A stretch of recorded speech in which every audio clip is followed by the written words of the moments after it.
Hey, y'all, and welcome to day 49 of the third annual WSOP Daily Spaces coverage. I'm Sherry Pluskota, and I'll be your host today. Folks are really busy at this time of year, vacations, trying to get ready for school to start, all kind of fun stuff. So folks will be coming in and out as time goes on, and that is not a problem. Welcome to one of my co-hosts this summer, Karen. As soon as you get a speaker, it's all yours. How are you, Karen? Hello, Karen. Good morning. Hey, how are you? Good. How you doing? I'm doing well, thank you. How'd you finish up last night? 8. Good for you. Yeah, thank you. Yeah, I did fine. Good for you. I was I think fifth going into the final table, and then Alex busted out the one that I would choose as my tag team partner, and then I made a move and I busted, but it was fine. Well, good. Good for you. Traffic wasn't too bad going home last night, so of course I was happy. There was some bottlenecks, which I was kind of surprised at that time of day, but it is what it is, Atlanta's traffic. Hey, Dana, how are you? Good morning, Sherry. I'm well. How are you? I'm good, thank you.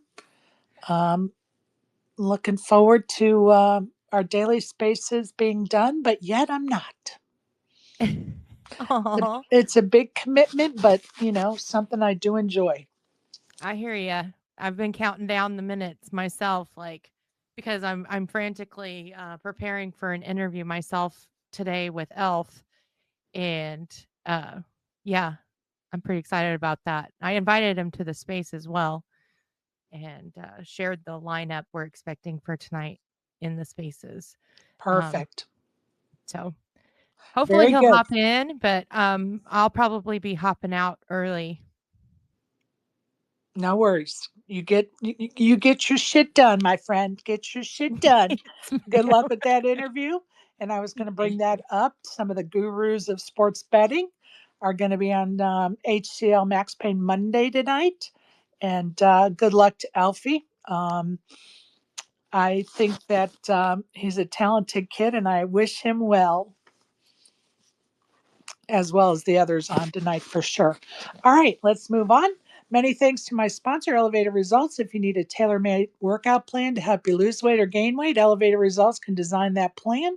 Follow them on Twitter or check out their site at elevatorresultspt.com. You can find the recordings of my past spaces, including my daily WSOP coverage and WPT coverage. Um, on my YouTube channel at Sherry Pluskota 9212. Please like and subscribe. It is free of charge. I don't know, there's over like 250 videos up there. And of course, spaces, I don't do live video on spaces just because I look at it more of a radio show than I do of a um, video show, so to speak. So all of I would say probably all of maybe 4 or 5 of those videos on my YouTube channel, you're only going to hear voices and it's going to be a black screen. And the reason is because here we are in spaces. I don't have a camera on, so it's a radio show. So that's why there's a black screen when you watch my YouTube channel, because we're not live on video. We're only radio stop. So it's amazing how many people question that, and really, it's because they've never been in a space, so they don't really know. So um, you know, it is what it is. Please be reminded that we always try to give the most accurate information out here in our spaces. And sometimes we get it wrong. We make mistakes. We're human. So please double check any information we provide to ensure yourself the best experience possible. And let us know if we make a mistake. We take no offense to that whatsoever. It's more important to us to get the right information out um, than it is, you know, not to take that. I'm sorry, I'm looking at something. I'm sorry, I got sidetracked. It is more important to get the right information out. So please correct us if if we're wrong. Got to start out the hour with a shout out to Leo Marget, first female since Barbara Enright in 1995 to make the final table of the main event. So shout out to Leo for making that final table.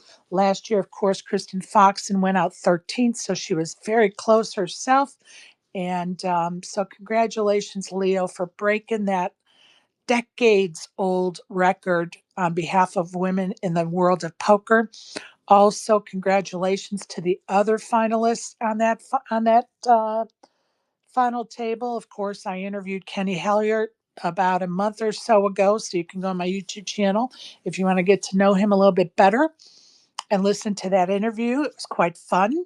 Adam Hendricks is still in it. The Grinder, Braxton Dunaway, John Wasnick, I don't know how to say his name. I'm going to spell it Daehyung.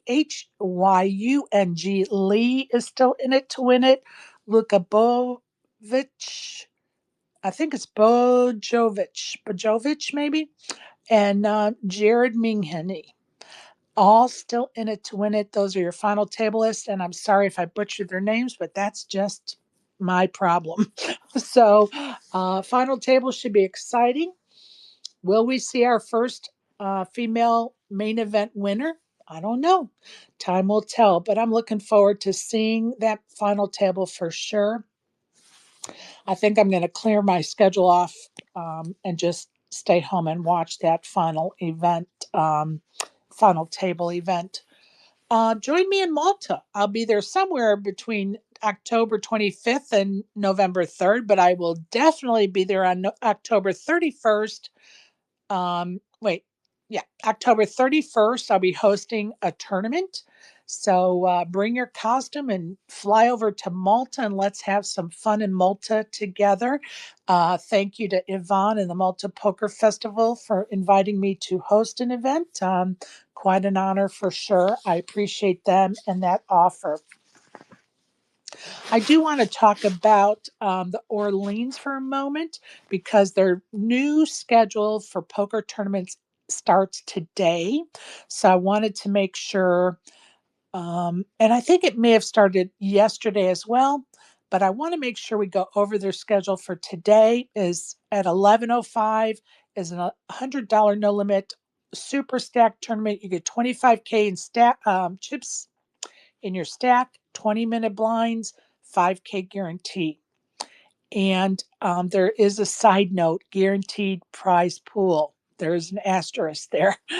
And tomorrow they will have the same tournament at 11:05 every day except Saturday and Sunday. On Sunday, it's a $250 buy-in, and they're calling it a 50K Sunday special. A little bit different because it is a 50K guarantee on Sundays at 11:05, and on Saturdays it's a $150 buy-in. Monster stack starting chip stack is 30K. At 4:05 today at the Orleans is a $150 horse. That's with an H tournament, and then a monster stack at 6:05, $150 buy-in, and that's a 10K guarantee over at the Orleans. That's their new schedule. Over at South Point, their new schedule is as follows. At 10:10 a.m. is a no limit tournament, $120 buy-in, 10K guarantee. At 2:10 p.m. is an Omaha 8 or better, 3K guarantee, $120 buy-in. Also at the South Point tournament schedule is a 6:10 tournament, $180 buy-in. It's a no limit bounty. The bounties will be $50. It's a 10K guarantee. And at 10:10 is their turbo bounty, 2K guarantee, $120 buy-in. So I just kind of wanted to go over those because that's part of their new schedules at those two venues. So just kind of wanted to give them a little shout out and let everybody know they have new schedules out. So check poker. What is it? Poker Atlas or Bravo or their websites, Twitter accounts. South Point's really good about updating stuff on their Twitter accounts. So I always head there first. Just a bit of information there. Also, want to let everybody know the main cages of the WSOP will close at 12 p.m. on 7/17. July 17th at 12 p.m., the main cages at the WSOP will close, which means if you have any unclaimed payouts after that 12 p.m. deadline on the 17th of July, you will have to make an appointment to get a payout at Paris Main Cage Monday through Friday at 9 to 5. How do you make an appointment? Well, you're going to email them at WSOP FAQ, as in frequently asked questions. So that's WSOP FAQ at Caesars.com. Email them to make an appointment to claim your payout if you're trying to do that after the main cages at the WSOP close. Also, a reminder, safety deposit boxes have to be emptied by 5 o'clock today, or they're going to be drilled and you're going to lose your deposit. Excuse me. So, WSOP safety deposit boxes must be emptied by 5 o'clock today, or they're going to be drilled and you're going to lose your deposit. So, just some reminders that everybody should be aware of. Uh, the circuit event, WSOP circuit event, is going to be in Harris, Cherokee, August 7th through the 18th. The ladies event is going to be August 15th at 10 a.m. Beautiful Smoky Mountains. If you've never been to that venue, I highly recommend it.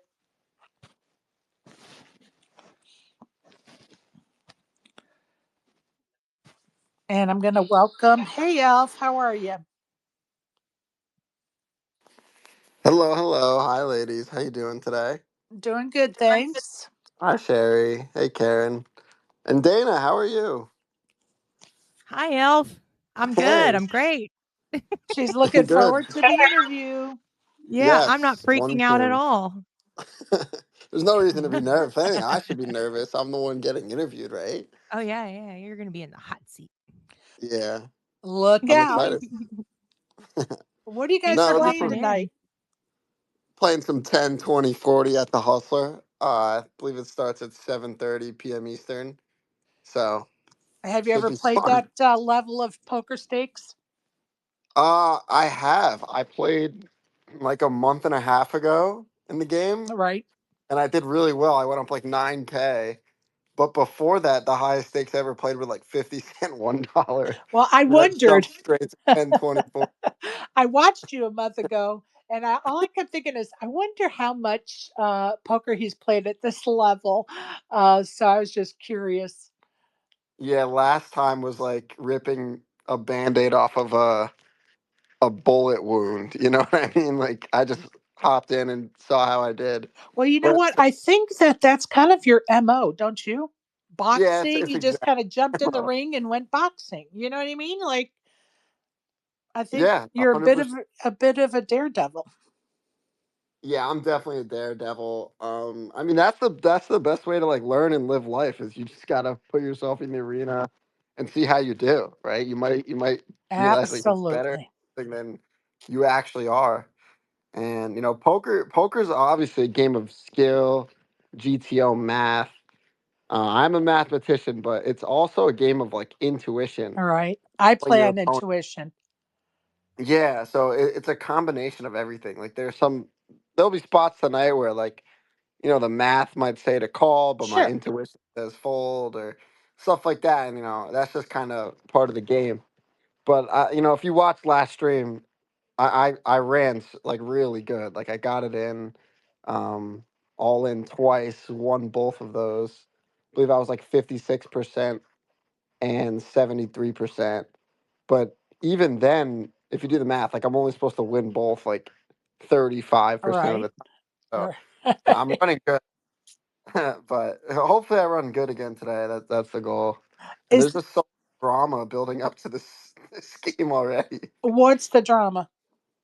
Well, no one knows if Nadu got on his airplane. Oh, I out saw to him on a LA. video though in the airport. Did he not go or what?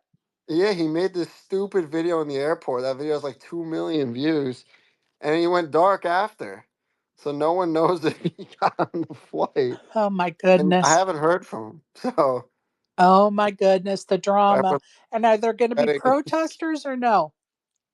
No, there's no way. That's the spaces talk. Like there's 0% chance there'll be protesters. Just more spaces folklore. One day you will learn that's Yeah. a daily happening. Oh yeah. I mean, as a man of spaces myself, I'm very aware that 90% of the stuff that gets said on there is just nonsense. But that's kind of the fun of it, I guess. Well, It's not the all internet. spaces are like that. I'm just gonna say not all Besides spaces yours, are of like that. course. But Yeah. certainly some of them are, right? Some of them are for sure. So is there anybody at the table you're going to be playing against tonight that you've not played against because you're really kind of new in the world of poker that you're looking forward to as an opponent? Yeah. I mean, so I've played with some of the players at the table. So I played with Brett. I've played with Sashimi. Right. And I've played with Crazy Drew. Drew's really fun to play with. Sashimi, not so much because she's really good. Yes, she is. And Brett is fun to play with because he's literally like the worst player I've ever seen in my entire life. Um, I was John Sarasani will be there. He does like blackjack stuff on Instagram. Right. He should be, that should be fun.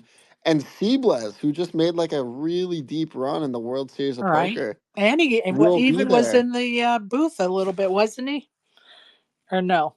Am I Maybe mixing that was him up? his brother. His brother. I am mixing him up Yeah, with his his brother. brother Yep. is like a famous Yep. player, so he'll be at the stream tonight. See bless. That was a Awesome. new addition as of yesterday. Awesome. So that'll be fun. And I mean, I love to play against Nadu, but I mean, he's got to get on a plane. So I don't know. Honestly, we're going to do that all day. We're going to have the search for Nadu content Yeah. day. That's our content for Yeah. the Yeah. day. Searching for Nadu. Okay. So noted. Yeah. We're really good at finding people. We found that one player from the WSOP. Right. That guy. We still want to hear his story, don't we? Yeah. For He sure. was So when's the next boxing match? Or have we given up on I that? mean, I think. Listen, I'm down to fight like anyone who wants to fight me. I'm just kind of at a state of peace with the people who show their face and are willing to be out there on the internet. Beforehand it was Sean Perry and I beefing, but if anything ever pops up, I would be 100% down to step in the ring with pretty much anyone because I'm a trained boxer now, Sherry. I Spent the know. whole month training, Whole month. You're sort a of whole like month. a pro poker player. You've been training a whole month. So now we could call you a pro poker player, right? Yeah, pretty much. Well, to be honest, I was actually training boxing. I haven't done any studying or playing at poker at all in the month and a half break that I had from the last Hustler stream. So I literally have not improved. If anything, I might be worse. So we should look for sashimi taking you to the cleaners tonight. Is that what you're trying to tell us ahead of time? Yeah. Oh, did we lose you? Hello? Can you guys hear me? I can hear you. Okay. Oh, we Sorry. I hear you. okay. We must have lost Elf. He probably got a phone call. Sorry, I got disconnected. I went through that little pocket in my neighborhood, but I'm back. I figured. I knew you were in your car. I was like, she's driving. She's out. What's up, Fats? Good morning. Yeah, Sherry, I want to know why we still have the wrong grinder on our fantasy team Uh, or the wrong I Mizrachi. was going to say there's only one grinder in the world, but unfortunately, we definitely picked the wrong Mizrachi. But the reason why is the grinder was, I think, over $100. Like he was too expensive, whatever his price was. And Robert had great results last year. Damn it. Oh, well, what can he do? I have a bluffer or bettor's remorse right now after HCL posted the odds from May when their sponsor put up a few WSOP, and one of them was a woman to make the final table. It was like plus 1,700. I don't know a lot about, the math and stuff, so I ran it, and I'm like, so $10 would have been $17,000. Right. Yes, and No. No, If what the did it odds have were been? plus 1,700, $10 would have been $170. Plus 1,700 equates to 17 to 1. oh, thank you, Fatsy. That's what we get for talking about something we don't know about. Well, I Googled it, and that's what I got. So, I mean, and I get like the lower numbers, but when it gets higher, You take off the last two zeros, and that's the odds to 1. okay. Man math. Go ahead, Karen. So I missed what Dana said earlier, and then Elf was talking about it. So you're interviewing Elf today, Dana? Yes, ma'am, I am. About to hop Nice. here in about 15 minutes or so. So is it going to be like not live, but then you'll release it later? That kind of interview? Yes, I'll Recorded? post it on, it's a recording, and I'll post it on HCL News, and then I'll just post it everywhere on socials. And it should be just before the show starts tonight. Unless we Nice. keep talking about everything. Yeah, thank you. Yeah, that'd be great. Absolutely. Absolutely. Very cool.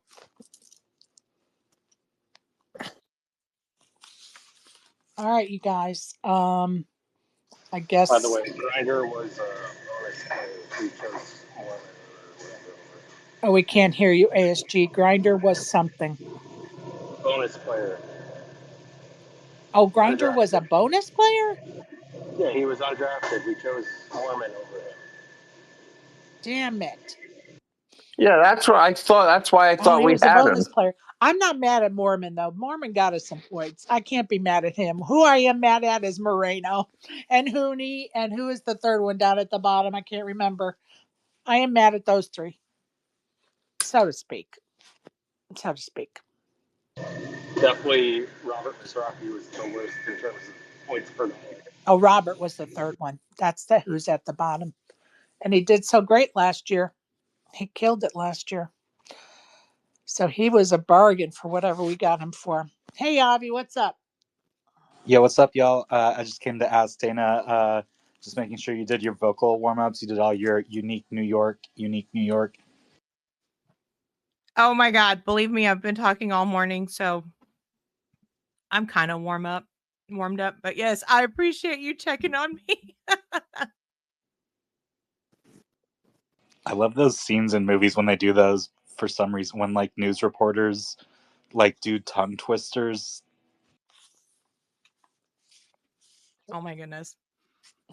I might have to do a recording, a non-video recording of my vocal warm-ups. Yeah, it'd be fun. And then like post it unlisted. Exclusive access. Love it. All right, guys, I'm going to go over the main event final table sweat. I did the drawing this morning. If you're part of it, or even if you're not, you can watch the drawing live in a space I did a little while ago. So I'm just going to go over the list and who has who. Blue has Adam Hendricks. Dana has Wozniak. Redonkulous has Dunaway. I have I think it's Bajovic. Doinky has Minghini, Minghini. Michael has Leo. Modfather has Lee. Wolfie has the Grinder. And Isaac has Kenny. So that's what our main event sweat looks like here in Spaces. So good luck to everybody. Whoever wins it is going to get $180 winner takes all. So good luck to everyone that's playing that game.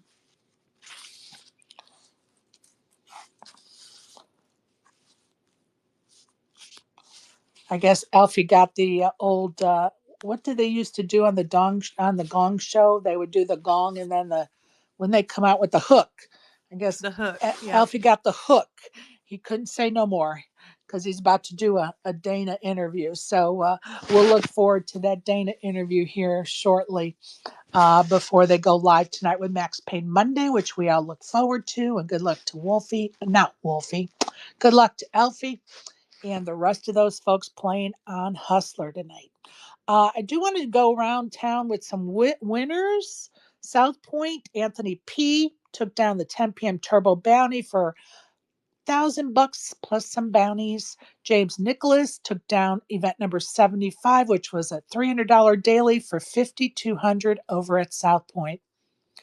Over at Resorts, Howard and Kate Mazer, husband and wife, took first and second place in the Summer Series event number 78 for a combined $5,200. So congrats to them. Over at the Wynn, Ben Grice took down the $10,500 entry six max tournament for $215,000. There were only 69 players in that event.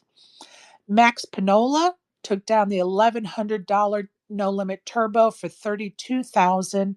That tournament had 240 players at the Win. Jeremy Schonenberg took down $1,100 tournament over at the Win, took home $31,000. There were 118 players in that field. Venetian Daniel DeFreitas took down event number 75, a deep stack for $144,000. And at the Aria, Juan Grossen took down the BetMGM Aria Poker Classic number 44, $1,100 PLO Mystery Tournament, $87,000, including bounties. There were 519 entries in that Aria tournament. And that's it as far as winners around town, folks. Oh, I do want to put up. I have a screenshot of those announcements for the WSOP. I'll put those up in a minute. I'm going to go around the horn to see if anybody else has anything they want to bring up at this point before I move on. So, Avi, I'm going to ask you first. Have you talked about the final table, or sorry, not like yesterday's action in the main? We have not. Is there something you want to bring up? So I was watching like live for the first 2 hours, and then kind of went back and watched highlights for the rest. And Right. it just seemed to me that I don't know, that guy Padron could be chip leader today, but he just like missed two opportunities. One was he faced a open and a raise and looked down at pocket jacks and folded. Like probably would be all in versus ace king and ace queen. Like ace queen shoved ahead of him or something. And there Right. was another one where he already put 11 million in the pot, and I think it was pocket jacks or maybe pocket nines that he again folded to a re-raise all in, was facing ace king and would have held on that one too. And just basically, and like I know you're anti pocket jacks. I was going to do this when I was waiting for you to take a breath. I was going to do this on the pocket. He'd be crushing. He'd be crushing if he was a sucker for them like me. But you know what? I'm going to tell you, he's still in it, right? No, he was the one who went out in 10th. Oh, he was the bubble. Okay, final table bubble. Okay, got it. He whittled down, and like he could seriously have 140 million right now on the strength of those pods that he folded. And guess what? You know, there's something to be said about looking back at those hands and deciding, did I really make a good lay down there or not? That's how we learn, for sure. Go back and look at the odds. What were the odds?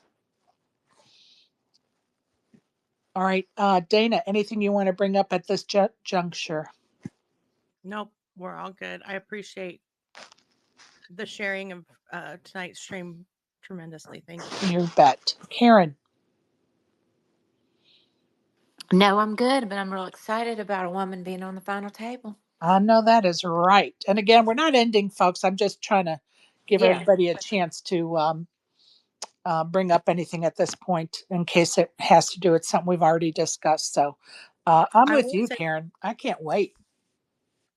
Ms. Rocky made quite the comeback last night. He was almost the final table double boy. I mean, or even he was close to out at like 24. Well, and I'm going to tell you, I was really surprised he shoved with that hand right after the break. I mean, right coming back. I was a little surprised at that shove there, but, you know, he got lucky for sure.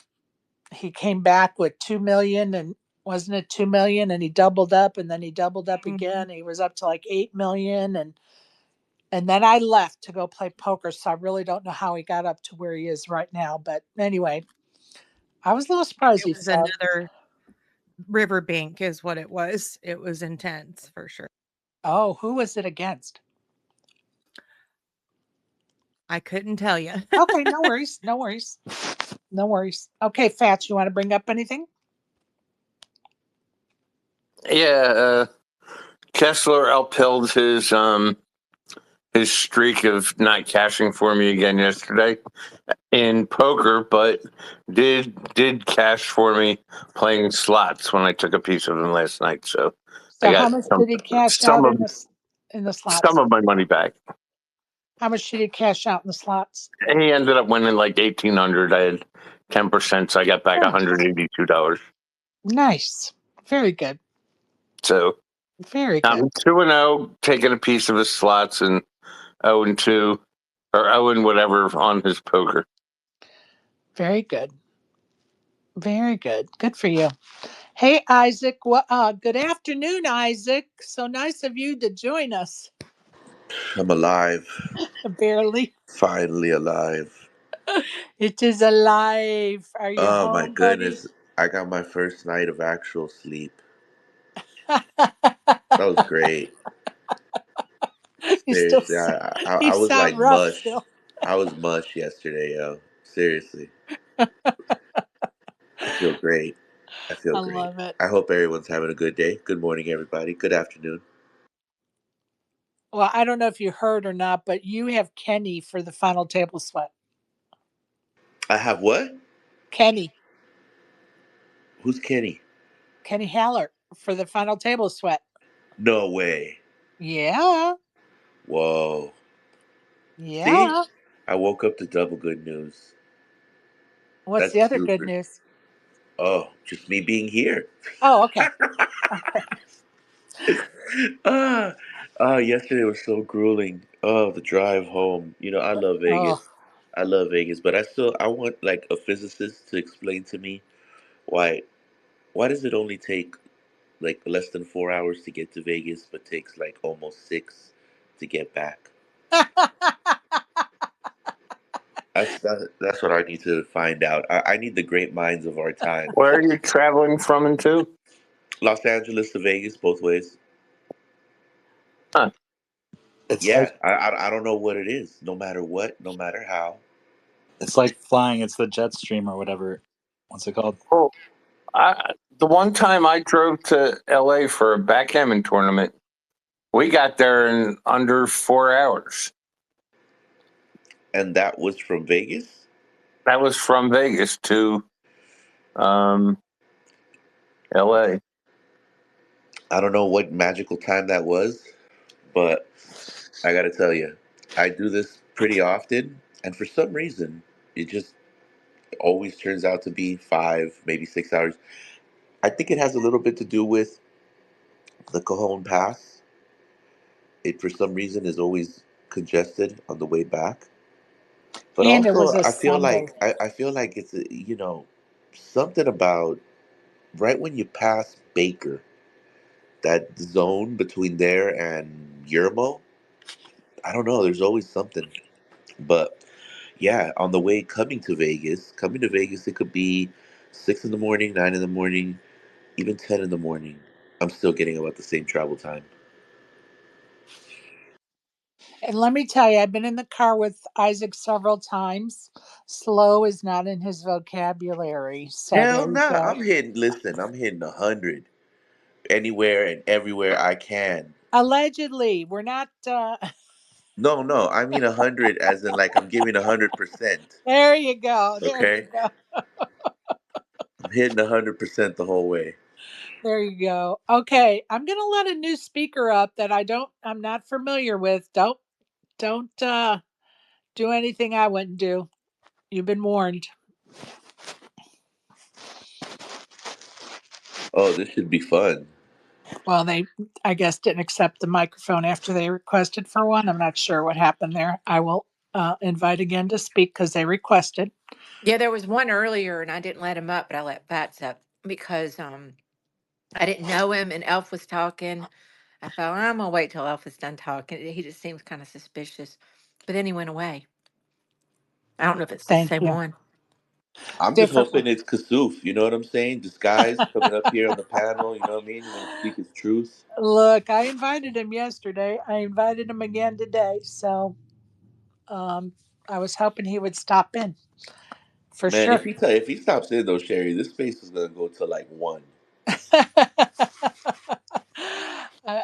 I'm not gonna lie. I was hoping he was gonna stop in since him and I have had a private conversation. It's like, oh, come on, now would be a good time, dude. Um, well, it's still fresh in everybody's mind. You know what I mean? Like people have questions. We have questions. It's still fresh in our minds. Yo, listen, I thought Cabral was a troll, right? Look, it's a different level. Yo, Like, yo, but we can't absolutely. forgive Cabral for his sins either, because I mean, as crazy as Kasuf got in the last 4 or 5 days, Martin was approaching people and leaning over them and, taking his face near their cards so he could look at their cards to see if they had any markings on them. So, that was and he got away with all of it. His hands were never called dead.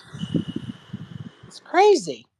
I think because when Cabral does it with that voice, I'm thinking like a villain from Despicable Me, right?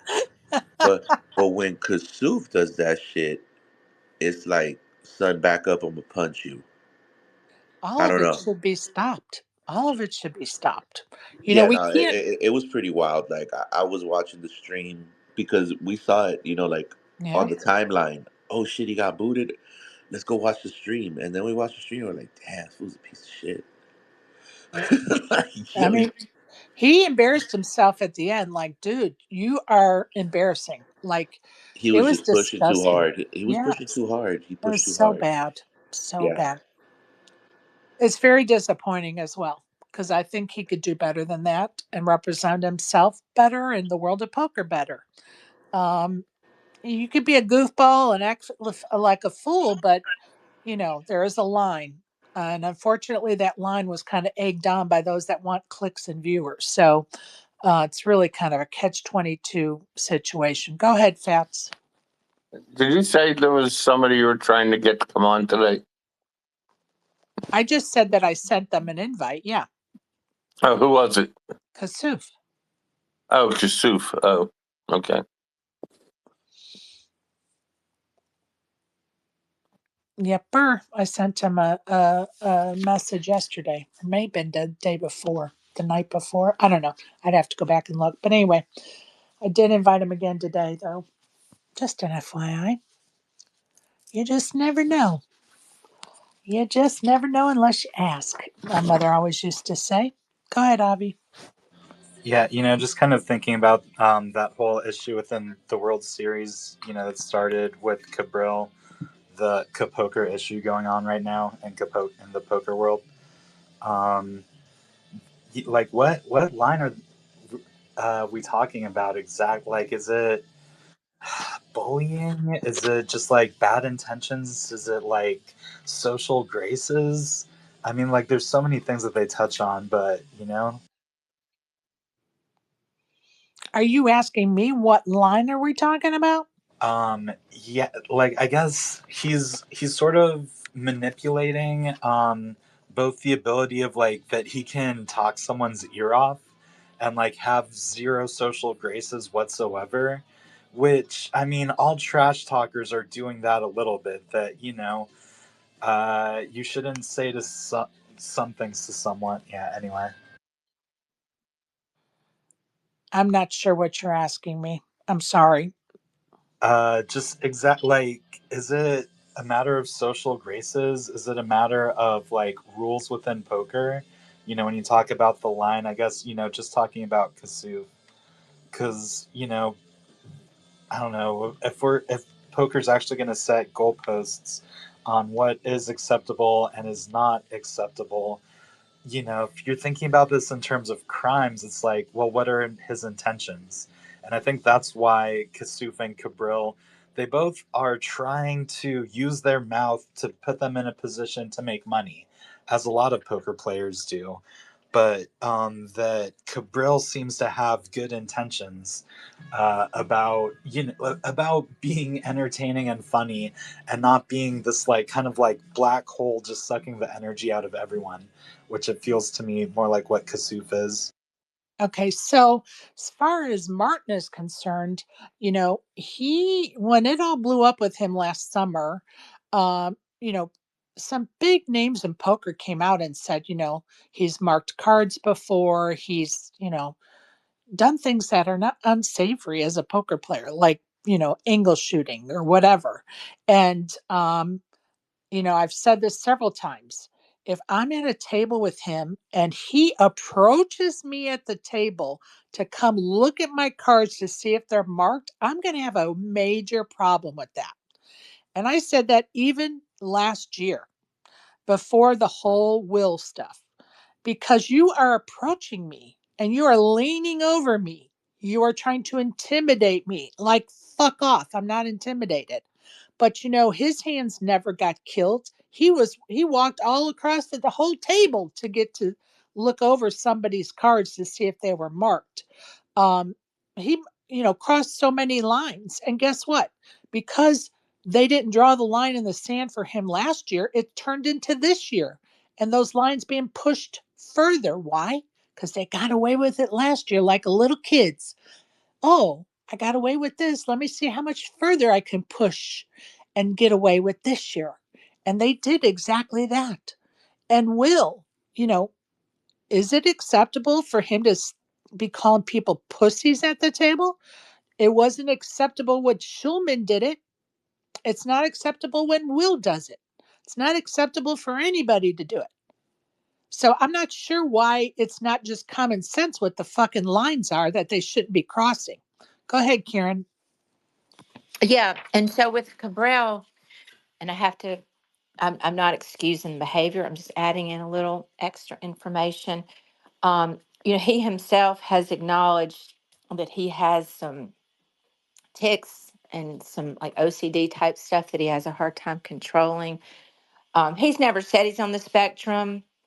I'm going to just say he seems like he might be. That doesn't excuse behavior. I'm just adding in extra speculative information, but he himself has acknowledged that he's got some behaviors that he has difficulty controlling. So I don't know what you do about people like that, but they have to go by the same rules.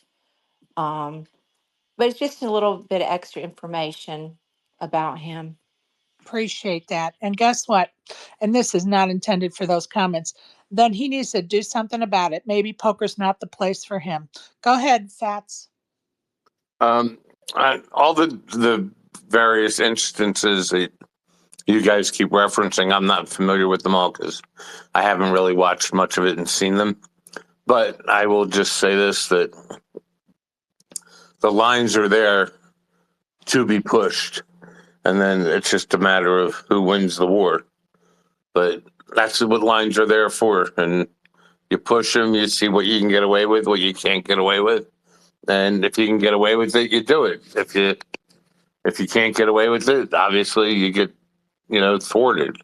But that's And what the lines are there for. let's not forget, those lines are bending and twisting because they're worried about viewership, right?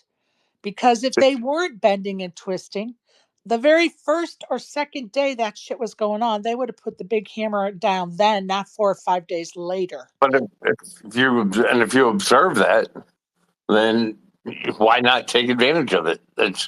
You're playing within the rules. It's up to them to enforce them.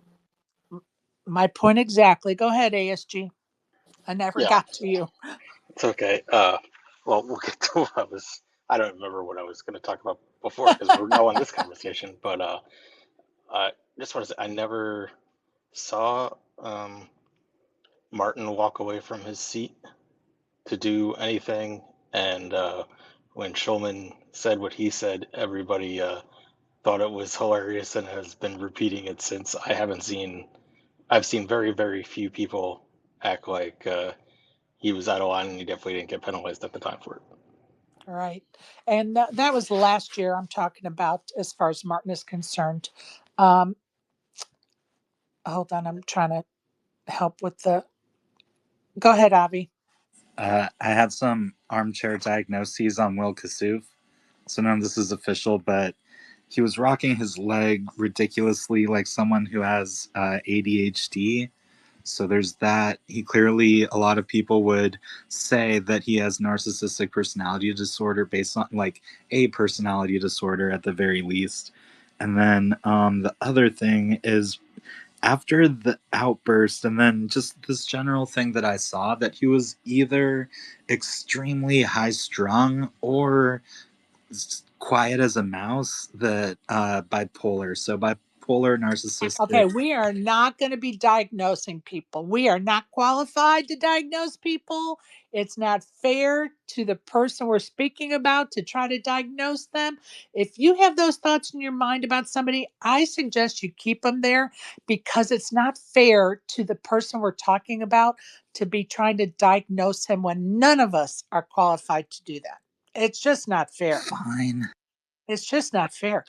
People also, people have DM'd me. Do you think he's on drugs? I don't know. I'm not going to diagnose the man. Is he on drugs, straight, have this problem, that problem? That's not my place.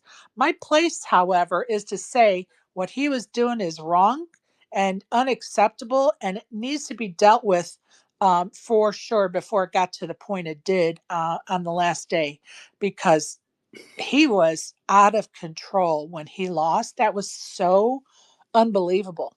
It's so unbelievable that that took place. Hey, Noah, go ahead, buddy. Hi, Yeah, welcome. my only diagnosis is that he is so out of line, and we can't. I get it. Everybody's saying, well, it's within the rules and within the guidelines. Well, there's that, but then there's also the comfort level of everybody else who's playing in that event, and I know we're trying. They're like, well, trying to protect his interest in the game or whatever. There's other people that are playing. He was fully disruptive. I thought they were way more than patient. And I work with Dennis directly, and Dennis is the best ever. Like he really is. He does an amazing job in these spots. I cannot understand for the life of me how this guy didn't eventually get the hook. And people might sound like it's an aggressive move. I think we're talking something of this scale. I might have made the decision, or recommended a decision at least, to have him removed from the tournament. It was disruptive. We have an obligation as operators to protect the other players. I don't feel like it was in the guidelines of the rules, his behavior. I do not. I feel like he disrupted the play. I think borderline angle shooting with some of his table talk and some of the things he's saying. He's speaking when he's not even in hands, just disrupting the game. So you want to talk about viewership and how it helps. We need to come up with a better way to do this thing then. Amen. The NFL, you can't do certain things in the NFL or other sports, shooting your guns in the NBA and some other things, behaviors or certain celebrations or other things, because it becomes bigger than the game. And that's what he did. He became bigger than the game for this situation. And frankly, how about this? We're already going to have better marketing with the woman at the final table that is going to trump this thing fully if she can pull this thing off or even get down to the final two. And we're going to forget about Will. And what we should have did is just give him the hook a lot earlier, in my opinion. 100% he should have got the hook a lot earlier and never put back on a live feed table unless he made it down to the final whatever tables get live feed tables. But to purposely put him in the position on a live feed table is contributing to the problem, not solving the problem on behalf of all the other players. So that's my damn 2 cents. Go ahead, Fats. Just an obvious defense to diagnosing. It's possible that Avi stayed at a Holiday Inn Express last night. Go ahead, ASG. Yeah. Oh, it just reminded me when Noah said that, which was also, I now remember both things, but I was wondering if you saw Matt Savage's tweet yesterday. Which one? The one with the picture. Oh my God, the one with the picture. Okay, you want to just put it in the jumbotron for all of Yeah, us, or it says okay? room full of legends, and he's got a picture of I think it's James in the front and Jesse in the back. Oh, too funny. I mean, honestly, we do have to see the humor in all this, and we have to wait till the dust settles, and We, we know that our TDs are gonna and I, our powers that be are gonna fix this for next I, time. I'll add this, and then there's a lot. While he's entertaining, frankly, I think his timing's terrible. I think his repetitive nature and almost like or I'm not going to diagnose, but his repetitive nature, where he repeats phrases repeatedly, that's not funny. At some point, it's not entertaining. And I'm all about it. I'm fine with the fringe comments and the jokes or whatever. But he is not even good at it. And there's a saying in poker games, and I tweeted this out. You could be a losing player and be an ass, or you could be a winning player and be entertaining for the game. But you can't be a winning player and be an ass, and that's exactly what this guy was. He's annoying, and he doesn't bring anything good to the game, in my opinion. Nothing at all. I agree. And if there's one thing all of us OGs here in this world of spaces have learned in the last 2 years, people want to see a train wreck. They're going to tune in for the train wreck, and it's not good for spaces, but they still want to see that train wreck. They do. And it is unfortunate, for sure. Welcome, Todd. What you got for us? Hey Sherry, how are you? I'm good. How are you? Good. Hey, just wanted to throw my 2 cents in. Unpopular opinion, but aside from what happened when he was knocked out, I think he got an unfair shake with the penalty situation. And honestly, I don't, I'm not, I'm not opposed to his table talk that he does throughout the tournament. I think. It's no different than Cabral. I mean, they're both, doing what they're doing to a slightly different degree.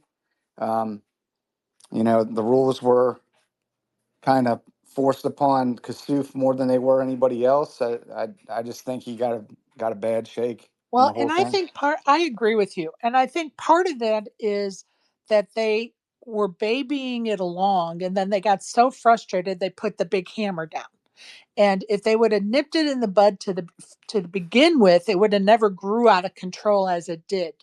And they definitely shoulder some of the blame because he should have been dealt with on day one of live coverage, day two of live coverage, day three of live coverage, and how many days in before he was really dealt with a firm hand.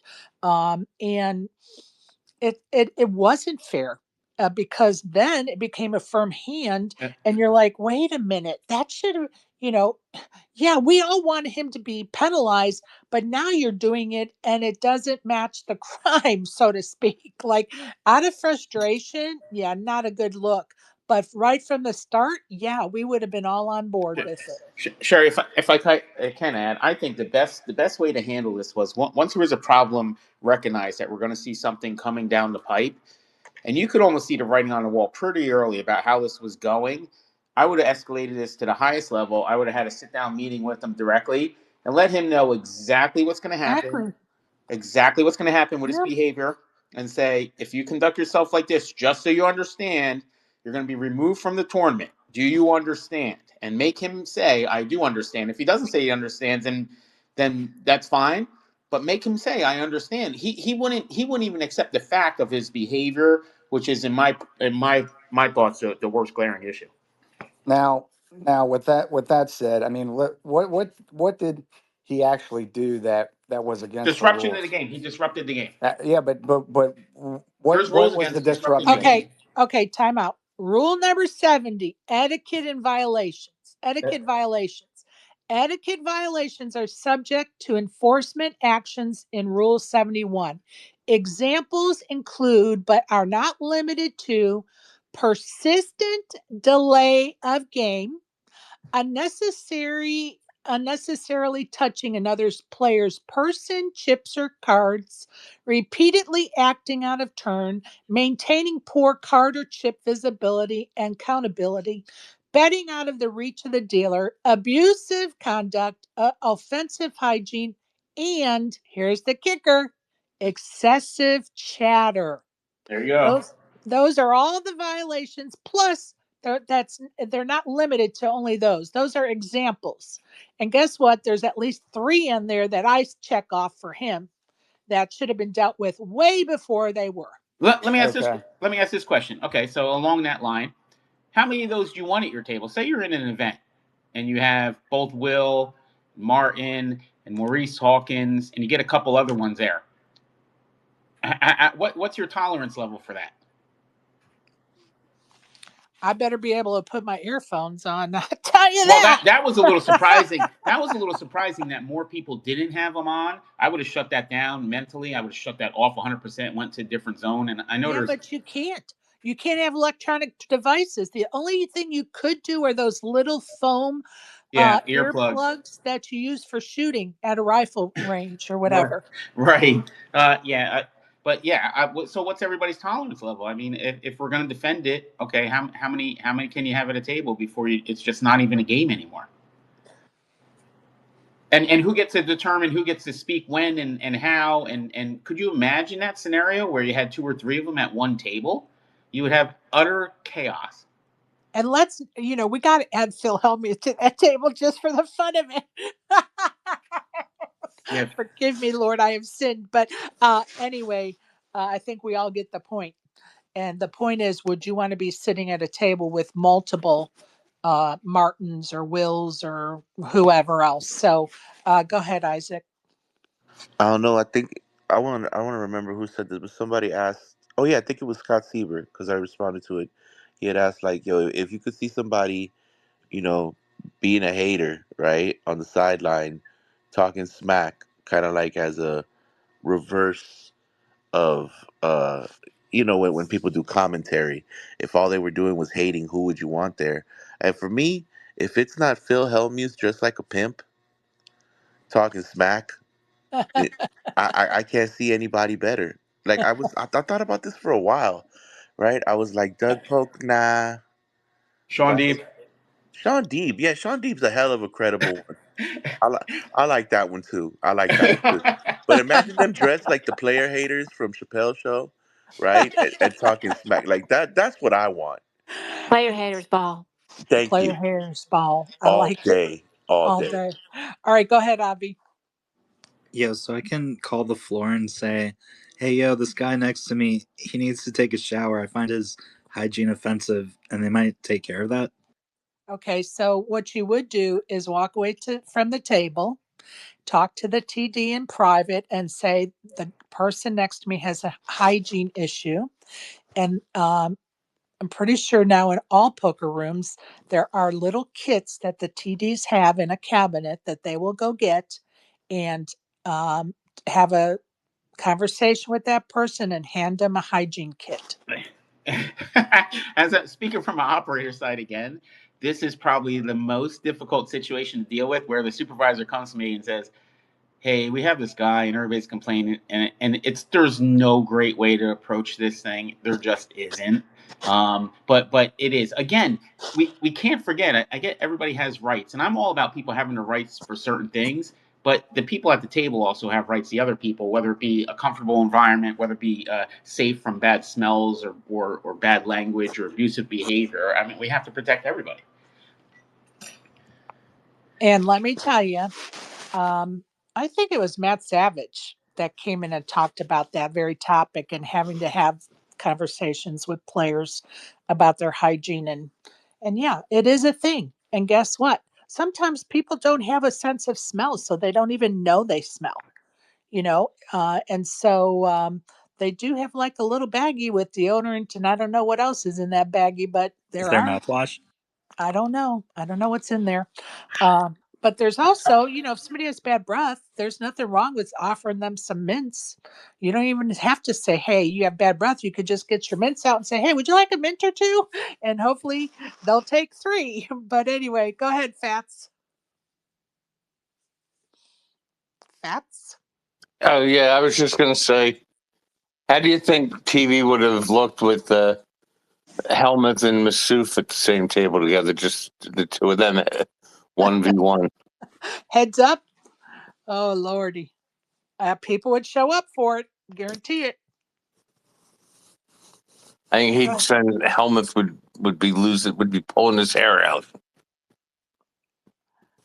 It would be interesting to see how Phil would handle it for sure. Go ahead, Riz. Yeah, I'm all about following the rules. I mean, I think if you give, you could give Kasuf the penalties for the excessive tanking and the speech, constant, throughout the whole tournament. But maybe they and and whenever anybody brings up, what people got going on in their lives as far as ticks or diagnosis, it's irrelevant to anything going on in the tournament, in my opinion. It has no bearing on what's going on. As long as you're following the rules and you're within the rules, you should be good. But I think they should put a shot clock throughout the entire tournament. Yeah, I think that's going to be probably a Yeah. big topic of discussion at the TD meeting. And look at it. I mean, WSOP, I think Sean was saying yesterday, has um, can lead the way in this. Now that all the dealers have iPads, you just add the shot clock to that iPad, right? And I said that a couple of weeks ago. Just add the shot clock to the iPad, and the WSOP can set the standard. Yes, if you add that shot clock, that eliminates half of the problems that you had this WSOP for sure. Right. That would take care of the one chip issue we talked about yesterday or the day before. The one guy had one chip and he stalled for, I don't even know, was it 8 minutes, 7 minutes until, um, was it a pay raise or was it somebody else went out? But whatever it was, that would not go on. The one chip stall. So there's a lot of things I think that would be solved with timing everybody. So anybody else have anything else they want to comment on that?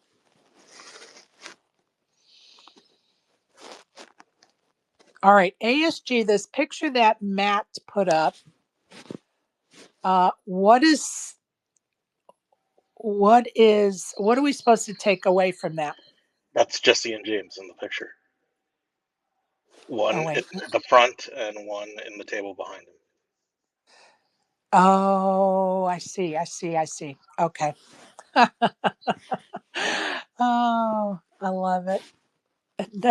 There's never a bad time for a troll, is there? Go ahead, Avi. I'm sorry. I do think that the penalties were too harsh against Kasuf, and that it was like almost like a mockery and like difficult to watch in some ways. But at the same time, I still think that it was Kasuf's fault and not the WSOP's. And like mostly because you just don't, you know, you don't fuck with the law. You don't put yourself in a position for the police to have your freedom, and like that's what he did with the tournament directors. He put everything in their hands, and they're like, he put it in Jack Effel's hands, who he doesn't have a fucking good history and relationship with. It's like not a shocker at all that it's like, nope, put him in timeout. Well, and consequences for actions, right? Like, you act a fool, you're going to have consequences for your actions. And as I've said right along, it shouldn't have taken so many days till we got to that point.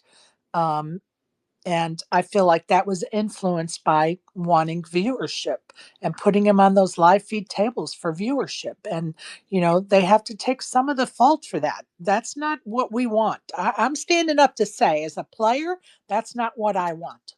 Go ahead, Noah. I think the operator's going to ban him. I know that he's not allowed to play the rest of these events, It's gonna be worse than that, in my opinion.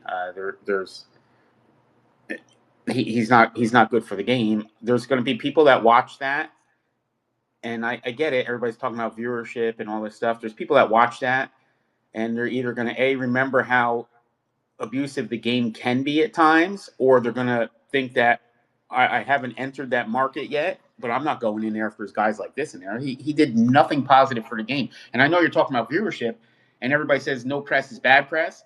That's not true in this case. This is absolutely Horrible, bad press. horrible Absolutely. press. And him going out of that table in the manner he did, horrible. Oh well, for his behavior, because Or I'm God. surprised security didn't yoke him up and drag him out of there, because it shows we already have problems as operators. I see this 6 or 8 times a year where a guy's like, I'm not leaving. You can't make me leave. Call the cops. And what happens is the sheriff department shows up and arrests the guy. Like, this is a real thing, but people think that they can behave like this in a poker room, and it's weird, because you know for a fact, if you go to a supermarket and you behaved in any way abusive to the cashier or abusive to other patrons there, or use certain language or whatever, that the authorities are going to show up and you're probably going to get trespassed and thrown out of there indefinitely. But for some reason, players believe within a poker room, because of whatever stigma we have, that behavior is acceptable. And that, in my opinion, that's what happened here. We changed the tolerance level for what's acceptable with this guy, and it actually set us back a little bit. Well, it set us way back because we let it build up to a volcano and then the volcano erupted. And it should have been handled days before that. And I agree with you. And I talked about this yesterday. At that, when he busted out, he should have never been allowed to continue to stand there and do what he did. No, that He should have been escorted out within a minute or less of what busting out when he went on the tirade. He should have in been my removed. opinion, and what happened was the people engaged them. So I've dealt with these, and I've dealt with them at a pretty high level. Um, and what should happen, what should have happened, in my opinion, is the ruling should have been made. The decision to whether he's at a tournament, even before that, if you have a penalty or whatever, to leave the area. If he doesn't leave the area, you as an operator, we try to step aside. I advise the supervisors and the managers, say, make your decision, have somebody else remove them. That's what security's for. So at some point Exactly. where he's debating these things, there is no debate. it, and Exactly. even I like Jack, but even as we were saying, there's no debate. We were debating. We were engaging. We were debating. We have a spot, and I hate authority, figures or whatever, that you flex your authority, but we do have the authority to make a decision, walk away from the decision, and not have to answer in that forum on the floor in front of everybody, which turned into a spectacle. And I think that could Exactly. have been handled like that. Like, make the decision, have security come over, and just walk away, and then there's nobody to Exactly. talk to. Exactly. 100%. Go ahead, Isaac. As a man that's watched Casino many, many, many, many, many, You many, are on good authority. many times, I just want to say that, see, we got to take a little bit of that mob mentality when it comes to dealing with certain stuff like this. Because just think about it. Remember that scene where the guy put his feet on the poker table and was telling everybody to go fuck themselves and everything? What did Rothstein do? Had security take the guy and remove him and use him as a battering ram to open the doors as they kicked him out. And it's these little simple gestures, you know what I'm saying, that I feel have a strong effect on the mentality of both the player and everything else. Because no, for real, the like y'all are saying, the more you tolerate the shit, the worse. And I think that back then it was about the casino making money, and stuff like this kind of interferes with that. Because now you've spawned a whole generation of trolls. Promise you, there's gonna be 10 Kasoops next year. No, because the TDs are going to make up some rules now. I guarantee you, these TDs are already emailing, texting, DMing Oh about yeah. solutions Oh about yeah. this. And next year is the TD meeting, and I guarantee you they're going to do something before that meeting to ensure this crap doesn't happen anymore. I would love to be at the TD meeting to be able to listen to everything that's coming, because I'm sure you're right about that. Yeah, and unfortunately, the TD meeting is going to be late next summer. so that's why I say they're going to probably do it before that. Maybe they'll have a Zoom meeting or something to discuss some of these things. Because I really, in my heart, feel, excuse me, that they're going to want some solutions in place before the WSOP starts, versus waiting until they have their meeting when the WSOP is almost over. So that's why I say that. Go ahead, Fats. I think that it's getting a little overrated in the sense that I think they already have enough rules in place to handle everything properly. They just didn't do it. They have enough rules that are subjective enough that they could handle it any way they want based on the situation and what they feel is the best interests of the game and the experience for everybody playing. And that rule supersedes almost every poker rule there, and they can handle it that way. They just chose not to for whatever reasons. But I don't think they're going to come up with any new rules that aren't going to create some other problem one way or another that they can't already handle with the current rules. Well, and I agree with you to a certain extent. Um, I think that they're going to come up with some rules about, um, like, nowhere in the rule book is there something about going from and I don't remember the numbers, so I'm just saying arbitrary numbers. So don't get lost in the weeds, folks. Them having a 30-second clock. Now you had an infraction, so now you're only getting a 20-second clock. Now you had another infraction, so you're now getting a 10-second clock. There's nothing in the rules to dictate that. So I According to see. Alan Kessler, that is in the rules all the way down to a 10-second clock. I'm going to just say to you that I didn't see it anywhere, and neither has other folks. So I'm just going to say that that's going to be cleared up in some clear rules being put in place.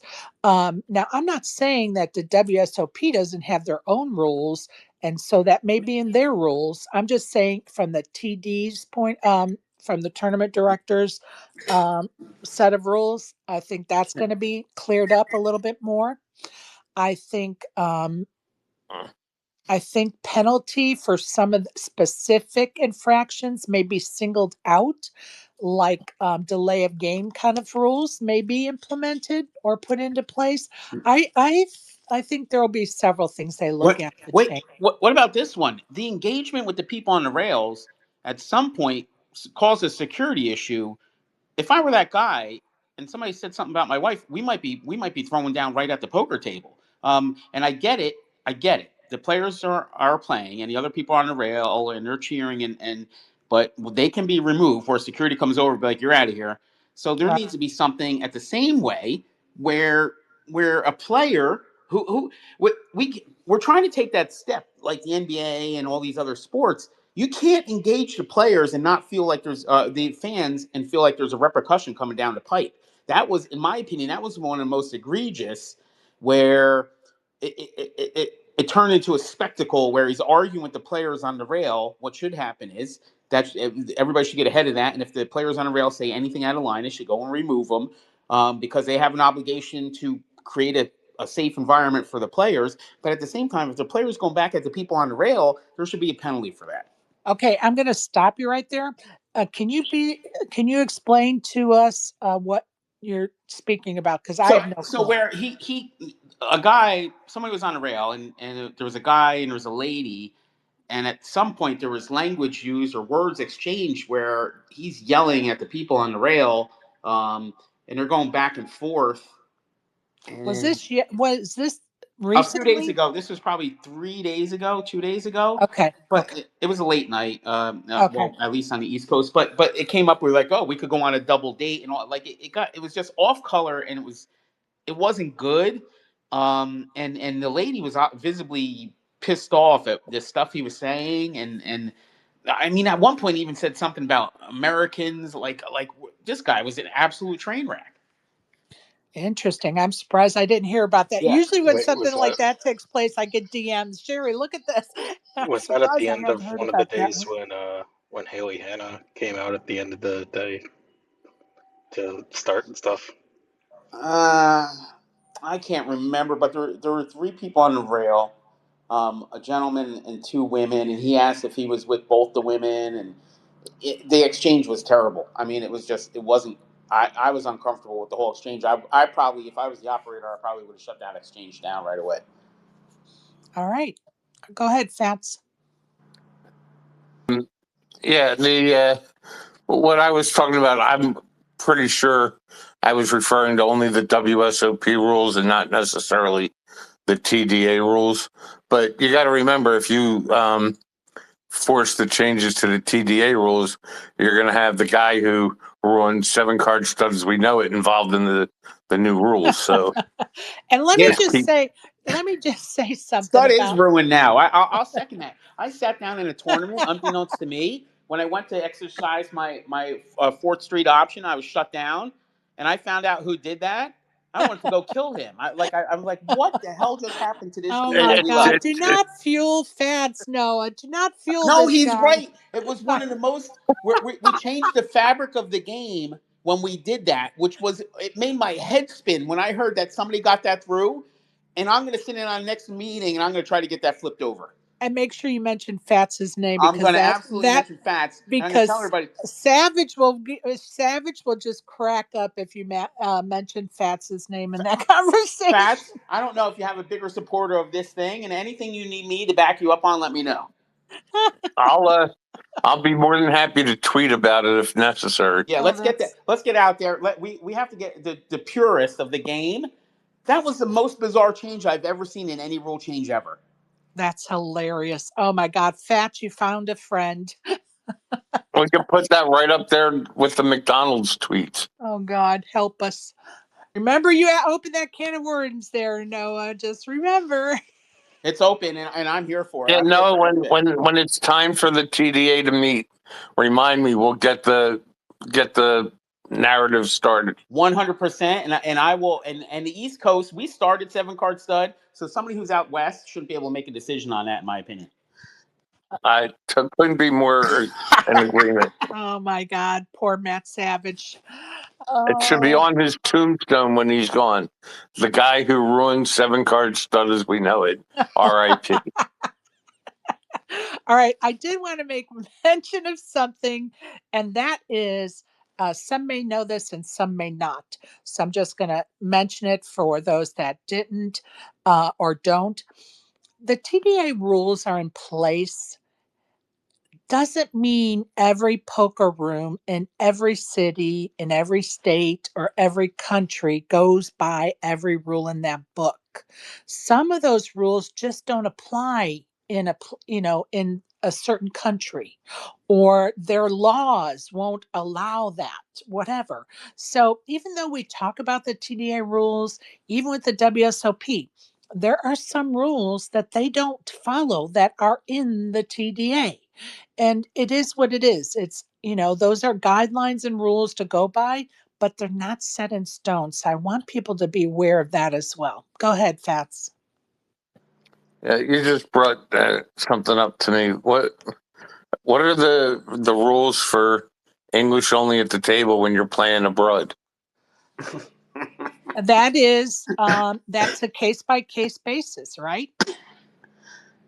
Case by case, room by room. You can actually go somewhere and they even will say we are an English only room, but you will be hearing, because I have friends, of course, that play overseas, and they're like, even though they say it's an English speaking room, don't go there because they're not speaking English. We don't call them broads anymore. That's We don't. Have you ever tried to play in Miami? Oh, and by the way, that R.I.P. on this tombstone meant ruined it purposely. Yeah, Sean. I see Sean sitting in here lurking and not saying anything. Speak on the 7 card stud rule. Uh-oh. Uh-oh. You've been called out, Sean. All right, I sent him a mic. It's his choice, of course, as always. He may be busy this morning, but he knows he's always welcome to come up. And, we love it more when you've been called out, Sean, that you come up. Go ahead, Isaac. Then we'll go to Sean. The restart is what, tomorrow or today for the final table? today, I think. As far as I know, it's today. Yeah, Right? it's It should be tomorrow. today. Today, No, I thought they get a day off. Yeah, it's so They they do tomorrow. get a day off. Day off with the official final table or this final table? It's final table tomorrow goes to 3, or it's the same thing. It should go to 3 or 4, I forget which, and then resume again on Wednesday. So it's a 2-day final table. Thank you, Isaac. I mean, thank you, ASG. Sean McCormick, welcome. Where do you stand, Sean?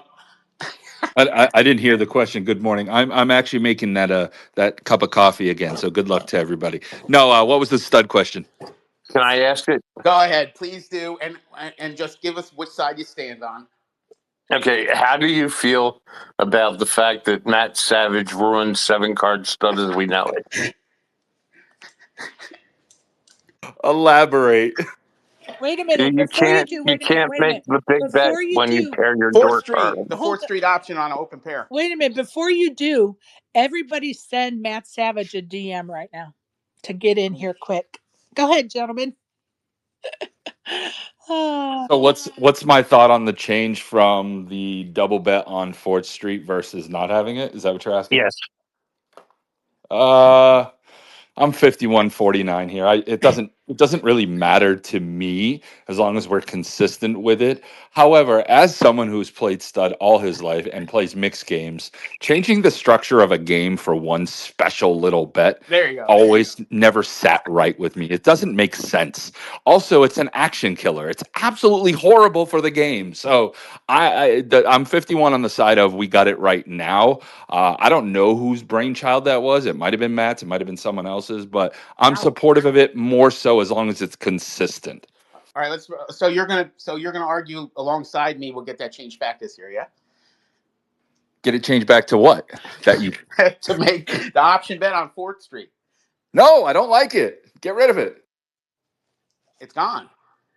Yeah, I like it. Let's stay this way. Yeah, get rid of it. There's no need for a double bet on fourth with an open pair. It doesn't make any sense. Well, sense in the fact that the game was played like that for before you and I were born, it made sense to me.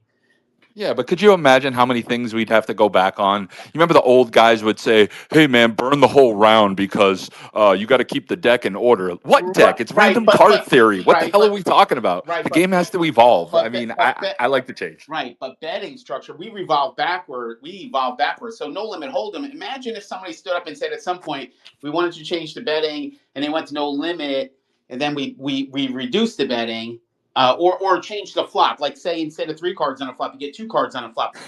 In my opinion, it changed the fabric of the game. I think that's a stretch. Changing one specific special rule only on Fourth Street with an open pair, comparative to changing the entire fundamental structure of a game, Yeah, like changing I the think flop we from should. 2 to 3. Come on, then you're stretching a little bit here. No, I'll give you a lot, but this I one I like it. can't I give you. like a good. I like a good debate. Oh yeah, I like Noah's idea. Let's change no limit holder. Let's change Two card the flop. river to limit betting only. Now, if you wanted to make an accurate comparison, your comparison should have been back in the day when check and raise was not permitted, and now we permit it. Oh, That would have been a good that's a great comparison. But idea. We should there you allow. go, We there should you go, allow. there you go. I'll support you on that one. All right, we should allow to be able to pick up checks like in the home game. You'd be able to pick up all the checks that were behind you. We're going to eliminate check raise now. Absolutely not. I would do that. That's reasonable. No, Only a I I'm no for limit. that. I'm going to come in no, with bizarre structure changes to the fabric of the Noah, game this year. Noah. As an operator, you can't be for that. You know how much longer these tournaments and cash games would last. I mean, yeah, I guess cash games that's good for us, but the tournaments would last too long if if we change that rule. We're gonna add check raising to the etiquette section. No check raise. Yeah, check raise is bad etiquette. I agree. It's still one of my favorite rules that's on most of our walls that check and raise is permitted. Is Like every allowed. Las Vegas poker room still has that, and I'm laughing like we changed that before I was even alive. I love it. I love it Glad so you guys much. are having fun this morning. Heck yeah.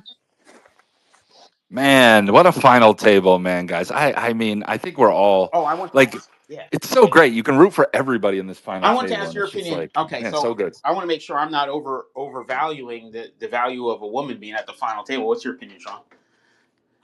I mean, you're talking about a guy who, for Yeah. 20 plus years of his career, has been, Sure.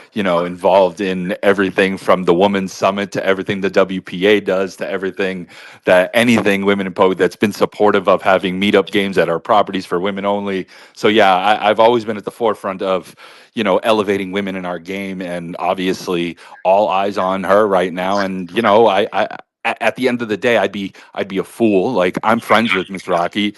Kenny's one of the good guys. Obviously, him winning would be fantastic. But at the end of the day, yeah, I got to put one extra vote in for Leo because it just will elevate and grow the game in a way that the game deserves. Let's put it that way. Okay, So what do you? I, I, I gotta I stop think you. it's good either way. But I Yeah, go gotta. ahead, absolutely. Shay. I gotta ask now. What do you mean overvaluing? Well, so I have it in my head a value. So a woman comes in and she wins this thing, and from the press to women entering the space, I have Okay. an idea. I'm gonna have an idea. It would be the most impactful for the women market. And Sean, I don't know what you see out west, but I have an idea in my head. The women in the poker world are like 10%, maybe 12%. Um, I'm hoping that this thing would spike that thing, and I want to see what Sean's opinion on how much it would spike it. Got it. And I would just say that, she is against all odds. There is 4% of the Sure. 9,937 players in the main event. 4% are females. 4%. She is against all odds and made it to that final table. Unbelievable. And you know what? I pray that she wins it because I think it would be a shot in the arm of poker, and it certainly would help getting more women involved because now they have somebody they can emulate. So I just was curious as to what you meant by overvaluing. Go Yeah, ahead. I think it's going to be tremendous for the game, and I wanted to make sure, I wanted to see if Sean was on the same page on how much of a boost that would help to bring women, and it obviously it would depend on her response, and we've had the guys. I don't know half the guys who've won with the hoodies and the glasses and they disappear and they go home and you never see them again.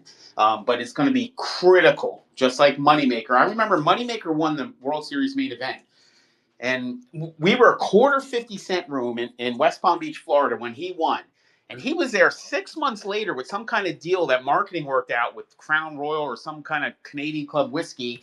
And Chris Moneymaker, the world champion, was playing quarter 50 cent poker in West Palm Beach like 6 months after he won the main event. It's going to be Right. critical if she could pull this thing off for everybody to be on board and bringing her along and having her like the World Series and everybody to promote her and get this thing going. Well, I'll and jump in. just her winning it promotes everything we need. Go ahead, Sean. I'll just say this, and I'm gonna articulate this a little better than for Noah real quick. I don't think he's saying any one of us can overestimate the value of a female winning the World Series of Poker main event. What he's saying is, what would my evaluation be? Like in his Sure. mind, could this double the No, field, I triple the field of understand women, that. I quadruple? No, no, understand. no. I know you knew what he meant, but just to clarify, there's no overestimation to what we don't know. I mean, she could bring along with her just generations of females and a more diverse, outlook on our player base that go to these events. 100%. She could be the next. We've been talking about what the next boom looks like. Yeah, she's already going to create it. Just being at the final table, just her story so far. This is historic. I Right. mean, it hasn't happened in 30 years, and she's got enough chips that she really could win this thing. Obviously, anybody can win. We've seen the low stack become the champion. But my thoughts on this is like, man, what an exciting time to be in poker, on both sides of the table, on our side and on your side. So, yeah, we don't know yet what this is going to look like, but damn, I'm here for the ride, and I'm going to be supportive, like I have been for women in poker since the beginning, or since the inception of my career in poker. Go ahead, Fats. Yeah, I think you guys are missing the bigger picture here. The mere fact that she's already at that table is unbelievable and good for the publicity for women. But what needs to be done is that has to be combined with what already took place earlier with the woman who won the women's event for the second consecutive year after coming in second 2 years before Yeah. that. You got to piggyback the two of them together in the narrative. And even if this Leo doesn't win the main, her mere presence there and however she does is still something that can be promoted heavily, and you piggyback it off what the other lady did, and you've already got what you need, Well, I and think. Okamoto, um, you know, as Fats mentioned, won the ladies event back to back. And before last year, she came in second place. She won it last year and repeated this year. And, what a crusher. And certainly a boost in the arm for women in poker. And Leo, we're very proud of Leo for sure. And, she's setting records as we speak, and it's awesome. Can't wait to see how she finishes for sure. Go ahead, Riz. You guys probably already know this, but Leo is the first woman to make the final table since '95. Right. Barbara I Enright. personally, what's that? I'm sorry. Barbara Enright was the last female in 1995 to make the final table. Correct, correct. And I hope she does well, if not win the whole thing. But I'm gonna make a bold prediction. I think there's gonna be this might not even be a bold prediction, but I think there's gonna be a record-breaking number of people in the main next year. Oh, interesting. I like it. I like it. I like that. That bet's going off at like minus 5,000, sir. Yes, there will 100% be more people in the main next year, especially with GG owning the full product and production now. 100%, they're not going to let the first time they own the complete product and production be any less than this year. I promise. Even if they have No, to buy everybody in themselves. I'm saying record-breaking, Oh, you're saying better than last better year's than the event, best. Yeah, which was last year, I believe. correct, correct. Yeah, 11,000. I think I'll make a bold prediction with you. We might see 14,000 plus next year, Right. which would be amazing. Was it So last year 10,115 and the year before when they gave the 20 or 10 years of main event buy-ins away in a drawing? I think that's when we broke it to 11,000. Am I remembering that correctly? You might be. You're a better reporter than most of us. I think that's what it was. But anyway, we all know it. We all know that we wanted to be 13,000 like Sean is predicting.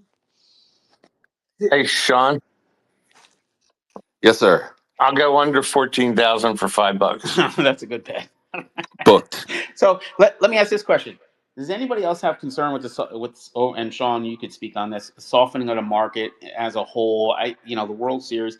Um, I had a premonition with the economy that with all the guarantees and all these events that they're running during the World Series, that some people are going to miss some guarantees. They did, and they changed some guarantees, and I saw some other things. Are you concerned with the softening of the market? I think we're having a problem now. At least in our region, of new players coming into the market. I don't know if they're finding other things to do, or the point of entry is too high, or the skill gap is too wide now. And I know it's a huge philosophical question at this point, but you have any thoughts on that? Are you throwing that one at me? Yeah. Man, that's a big question, my dude. Wow. Man, obviously, I'm seeing the numbers intimately from our side, Hmm. and yeah, it's obvious that volumes have dropped a little bit, but for poker, they really haven't too much. It's not too bad, a lot of the story in the beginning, and I even told my teams this. You got to be careful. Memorial Day is earlier. People are traveling earlier. There's still a lot of market, like uncertainty. We're not gonna be gangbusters in the beginning like we always are, and that's exactly what happened. Right. Everybody missed their guarantees. MGM missed the guarantees, and I won't mention my competitors, but you understand who in this space missed them. Yep. Some people pivoted, and then some people like MGM Resorts just pushed through, and we paid them all. So it is what it is. We'll redesign next year just like we always do, based off the business volumes and making these predictions. But no, I think we're good in poker, man. Right now, I think we're in a good spot where the next evolution and the next, like player acquisition to the game is going to come from how the content is received. A lot of people complained this year about certain ways the content was made and received and all that other stuff. And I'm hopeful that GG, but not just GG, literally like Poker Stars with the NAPT, WPT with Win and everywhere else they go, WSOP with their product outside of Las Vegas. I think everybody's getting so good at it.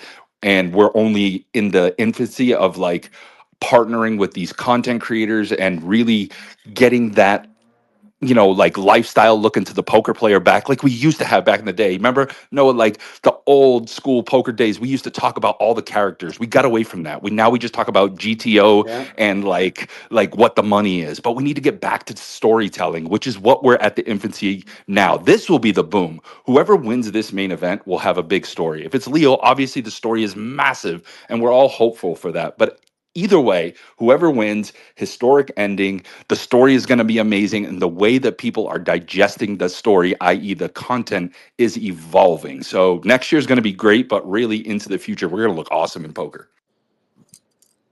Yeah, I could see that. So, do you, in your opinion, I think what happened is, in my opinion, is sports betting cut into the market, and I think that a lot of the demographic that we were trying to get with, um, focus on sports betting, and I think that that newness is going to wear off. I know the market's relatively new, but eventually everybody will start to figure out that no matter how good you are at it, that you're not going to beat it long term. At least in my opinion, maybe a few, but I actually think it's a lot less in poker, that you can actually get to a skill level where you can beat sports betting. But I think that was one of the largest impacts, and hopefully that wanes. And it's too convenient where people have it on their phone and are entertained for 3 hours straight, with one wager. And we find that frustrating over here a little bit because sports betting was just introduced in our market and showing a direct impact on our volume.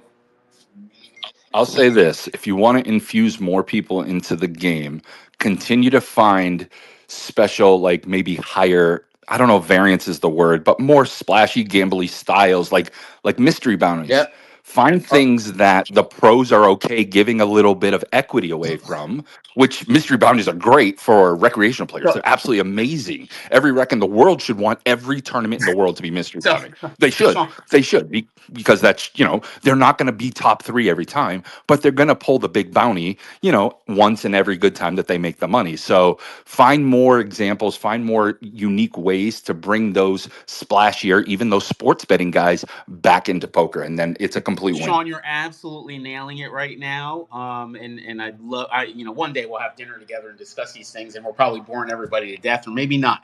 But I have learned in game theory, when you get into game theory and bringing new people into the market, is that the other people need a chance to win. And I'll point to this as my number one example, and then I'll stop talking after this. So, my kid was playing Fortnite when Fortnite was starting to get busy, and it was a huge game for the kids, and everybody was playing it. And when it started out, if you aimed your gun at a person, it would hit the person. So if the reticule was on the person and you shot it, it would hit it. So they waited a while, and 2 years later, they changed the programming to where if you aimed the reticle at the person, there was a shot spread, and the shot spread was random, and it would either hit the person or not. And obviously you have a better chance if it's lined up, but it always wouldn't hit it perfectly.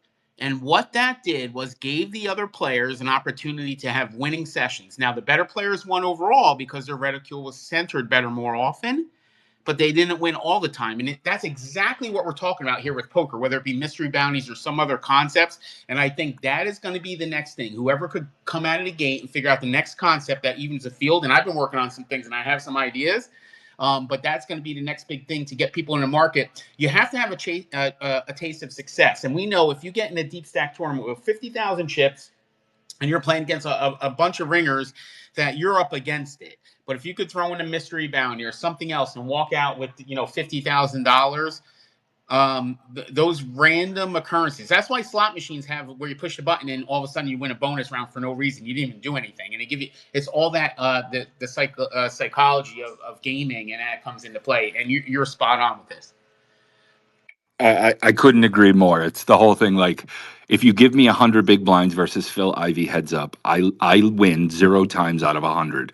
If you give me 10 big blinds against Phil Ivey, I'm going to win at least 20 out of 100 because variance is much higher. So we have to, and I'm not saying it has to be gamble, gamble. Right. Of course, we don't want to turn poker into bingo because we hear that in home games a lot. It's just bingo, blah, blah, blah. You hear that the low stakes a lot, which to some cases kind of true. The game is different, played at different limits based on how deep the game plays. Of course, that's 100% true. We need to keep that in mind with tournaments too, because the businessmen, the guys that, the guys and gals you want in these events, the players that, are weekend warriors and stuff like that, they don't want to stare at some player 250 big blinds deep. I promise you that's not what they're saying. That's not what the casinos want either. But the pros in the game have been very vocal, especially in the last decade, about how we should be doing our tournaments to give value back. So I think what we need to do is we as operators have to think about how we get value back into the pros' pockets. If we're That, asking them, that hey,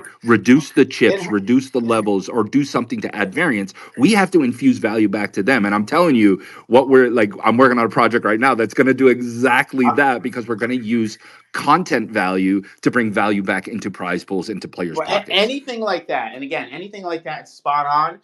And you talk about bringing value back to them. I think if they were realistic enough to understand, if we could grow the game as a whole, the cream is still going to rise to the top, and they might not have the instant results where whether you shear a lamb or skin it, that whole saying where you just take the whole thing at once. And I think that's where we're headed. We were headed for so long with add levels and make it more favorable for the pros and multiple buy-ins, unlimited buy-ins, and all these things that geared everything towards the people that did this for a living. And what happened was over time it wore on the market and it wore on everybody. But if everybody understood that if we change that and put more variance, a little more variance back in, and I know they're going to be against it. Alan Kessler is going to hate it, and people are going to be like, no, the best player should win every hand. No, that's not how you grow the game. The reason why people ever come to play cards is for those hands that they hit during their session or win one tournament over the course of 5 years or whatever it is for their Hendon mob. That's why they continue to play and they only need a small portion of it. But we're not even giving them that. We're reserving everything for the pros, and it's hampering our ability to grow. I agree with a lot of what you're saying. I think there's some truth towards the other side too. But at the end of the day, we used to always worry about, and we talk about Kessler a lot, like being a nit and all this stuff. And we, on the operator side, I don't think we say that as much as the other players say it, of course. But like again, if we set a new expectation that tournaments get 100K in chips, and now they don't, now they get 75K, he's right to fight for his portion. To say, hey, I'm paying the same rate, or I'm playing the same tournament. Why am I getting less value? Because we have to think about it from their side, and I think we miss that sometimes. That this is their job. So Alan is an AP slot player. So if he's willing to play slots, he's willing to give up variance in poker. We just have to find the value back to him in another way, which again, we are starting to get That really creative with, and some of the other brands are starting to get really creative with. You're gonna see some cool stuff, and this is gonna trickle down. This will be in bar leagues and stuff like, we're going to be talking about how to treat poker players like they're actually like working, and getting them value back, because hell, most of these poker players spend more time in our poker rooms than we do. No, so, and that was supposed to be. If you remember when we made the rush and we were headed in the right direction to give the elite players or the high end players a separate source of income, which was going to be our out. The advertisers never came into this space, and that was the biggest problem. That's where that money comes from, and that's where the added value comes from. So I see exactly what you're saying. We have to get that influx outside of the game itself for these players that are, whether they're a character or an excellent player, whatever it is. If they have a shtick, they should be able to get paid for it and not lean on the game as much.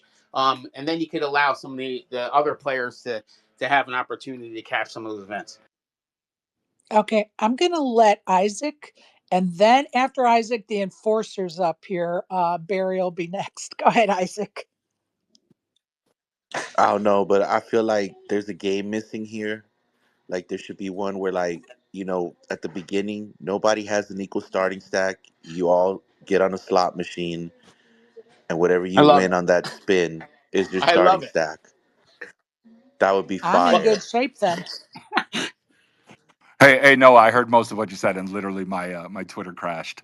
This app is great. No, I think you're on to a lot of things, and I think the simplest way to explain it is like, let's get back to the old days of the Poker Stars, Full Tilt, all that money infused, but we have to upsize it to 2025. Those avenues don't exist as much anymore, especially for American-based players. So where are we getting value that we can give back that aren't just comps or tier status or upgrade? Like I'm talking like real world value. How are we returning money back into their pockets?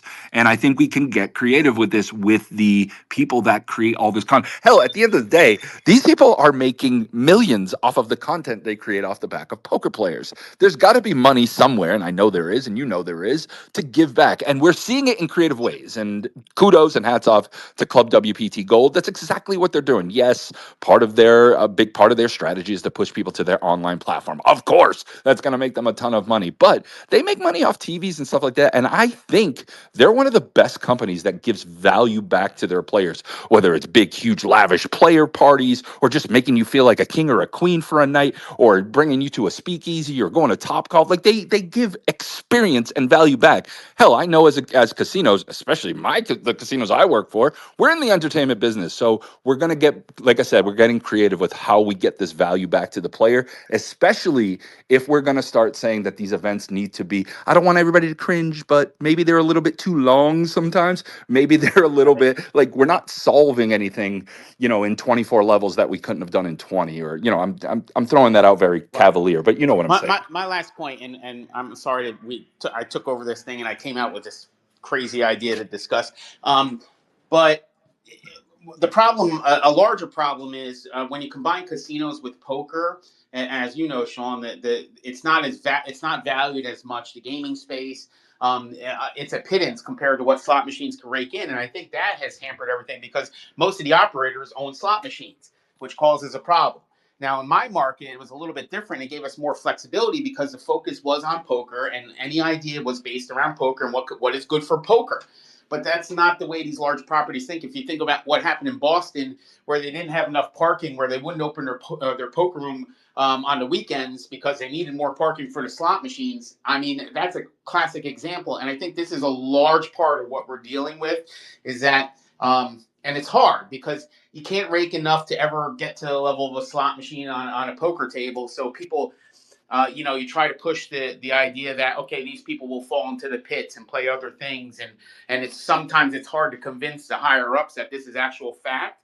But I think the standalone poker rooms, whether it be a poker room that has only poker, and there's not a lot of them, but if the model was different and it was all standalone brick and mortar poker rooms, this would be a whole different story, in my opinion. 100%. All right, I'm going to let Barry sneak in here. Go ahead, Barry. I was trying to think if I should start this out by saying it respectfully. Nobody gives too much. I don't know. Alan Kessler gets. He thinks you should buy into a $400 tournament and it should last 4 days. So the way they've been doing it lately, you're in, you're out, same day. You you cash in your final table by 10 o'clock at night. Shit like that is the way it's supposed to be. You shouldn't be trapped there playing these small tournaments that get 60, 70 people and have to come back the following day for 6 people. I mean, it's that's been an improvement with the way the structures have been working. Some of that you can credit to Alan. Some of it you can credit to Ari Engel. I'm talking basically just the mixed games. They've been tweaking that for a while. The Borgata last series at least attempted to have a little imagination, but it was a total failure. They had to cancel, I want to say, 6 out of the 8 things that they attempted to try with some random limit Omaha high and just some craziness. But at least you give them credit for attempting to try it. But it's coming along. We'll see what happens. Thank you for your comments, Sean. You have any? He may have lost connection. He's got that damn Obama phone still, and struggles with connections. So he may not have heard you. Yeah, he heard me. He knows to stay in the fucking grill on Ice Beach. I won't lie. I picked up a work call because it is Monday, guys. So I'm sorry, Barry. I didn't hear most of what you said, but come on. I have an iPhone 16. What's with the Obama phone? Come Because on, you give me Did a you break here. always did you hear lose. the part It's about it's it's the Boost Borgata? Mobile, Sherry. Get the joke right. Did No, you it's hear the part Obama. about the Borgata being an epic fail last time? Did you get that part? No, I missed it. Say it again, sir. I'm here for you. What do you need? I gave them credit for at least having a little imagination to attempt something new, but they had to cancel at least like six of their attempts with the limit Omaha High, just craziness. That shot thing that they did. So here's what I can tell you about Borgata, Barry. And I swear to God, when I'm speaking to Borgata, I feel like a little Barry Levy is on my shoulder as I do it. I swear to you, we have a meeting in the next couple of weeks to talk about the Borgata poker business, specifically around creating a consistent year over year, tournament spread. So we're not moving from one room to another, or basically having the expectations our players in the Northeast have come to know and love at Borgata. We've missed the mark a little bit within recent years, and that is definitely no fault of Kelly DeSella. She is working her butt off to make Borgata the best experience on the planet and fighting for you guys every single day, from what we can give back to you guys and reinvesting in the players. I know hotel room rates is something we're fighting for right now, and a couple other things to make sure we can bring back some of that experience that Borgata used to have. We're definitely not missing the mark there on begging for the things we need. But like I said, we have a very important meeting coming up next couple of weeks, because even this event coming up, I want them to commit to event space, and I don't want them to commit to event space for like 1 year. I need a commitment for like 5 years out, because Borgata is a big part of our plan for poker enterprise wide for years to come. Obviously, they have an intimate relationship with BetMGM in their backyard, who can infuse a ton of value back to the players. We know what these iGaming companies do to make their players happy. They want to make sure you guys are happy. So BetMGM is willing to work with us, do anything they can, especially at Borgata. But it is part of a larger plan, and I promise you, this isn't just fluff or talk. It's one that we're looking into, and I have someone far above my purview headed to Borgata in a couple weeks, who is meeting with their senior leadership and said, "Hey, I need to know what you guys need and what you're specifically looking for." And my only word was, keep the expectations high and keep them consistent. We can't bounce every single tournament every single year and not know we're going to get in 26, 27. We need to know these things. So we're fighting for you, buddy. I promise. Yeah, one more thing, if I can, just fast forward yourself a year, Well, respectfully, you can. Yeah, fast forward yourself a year and a half down the road when your MGM property opens in New York. You know you're going to lose 75% of your Borgata business minimum.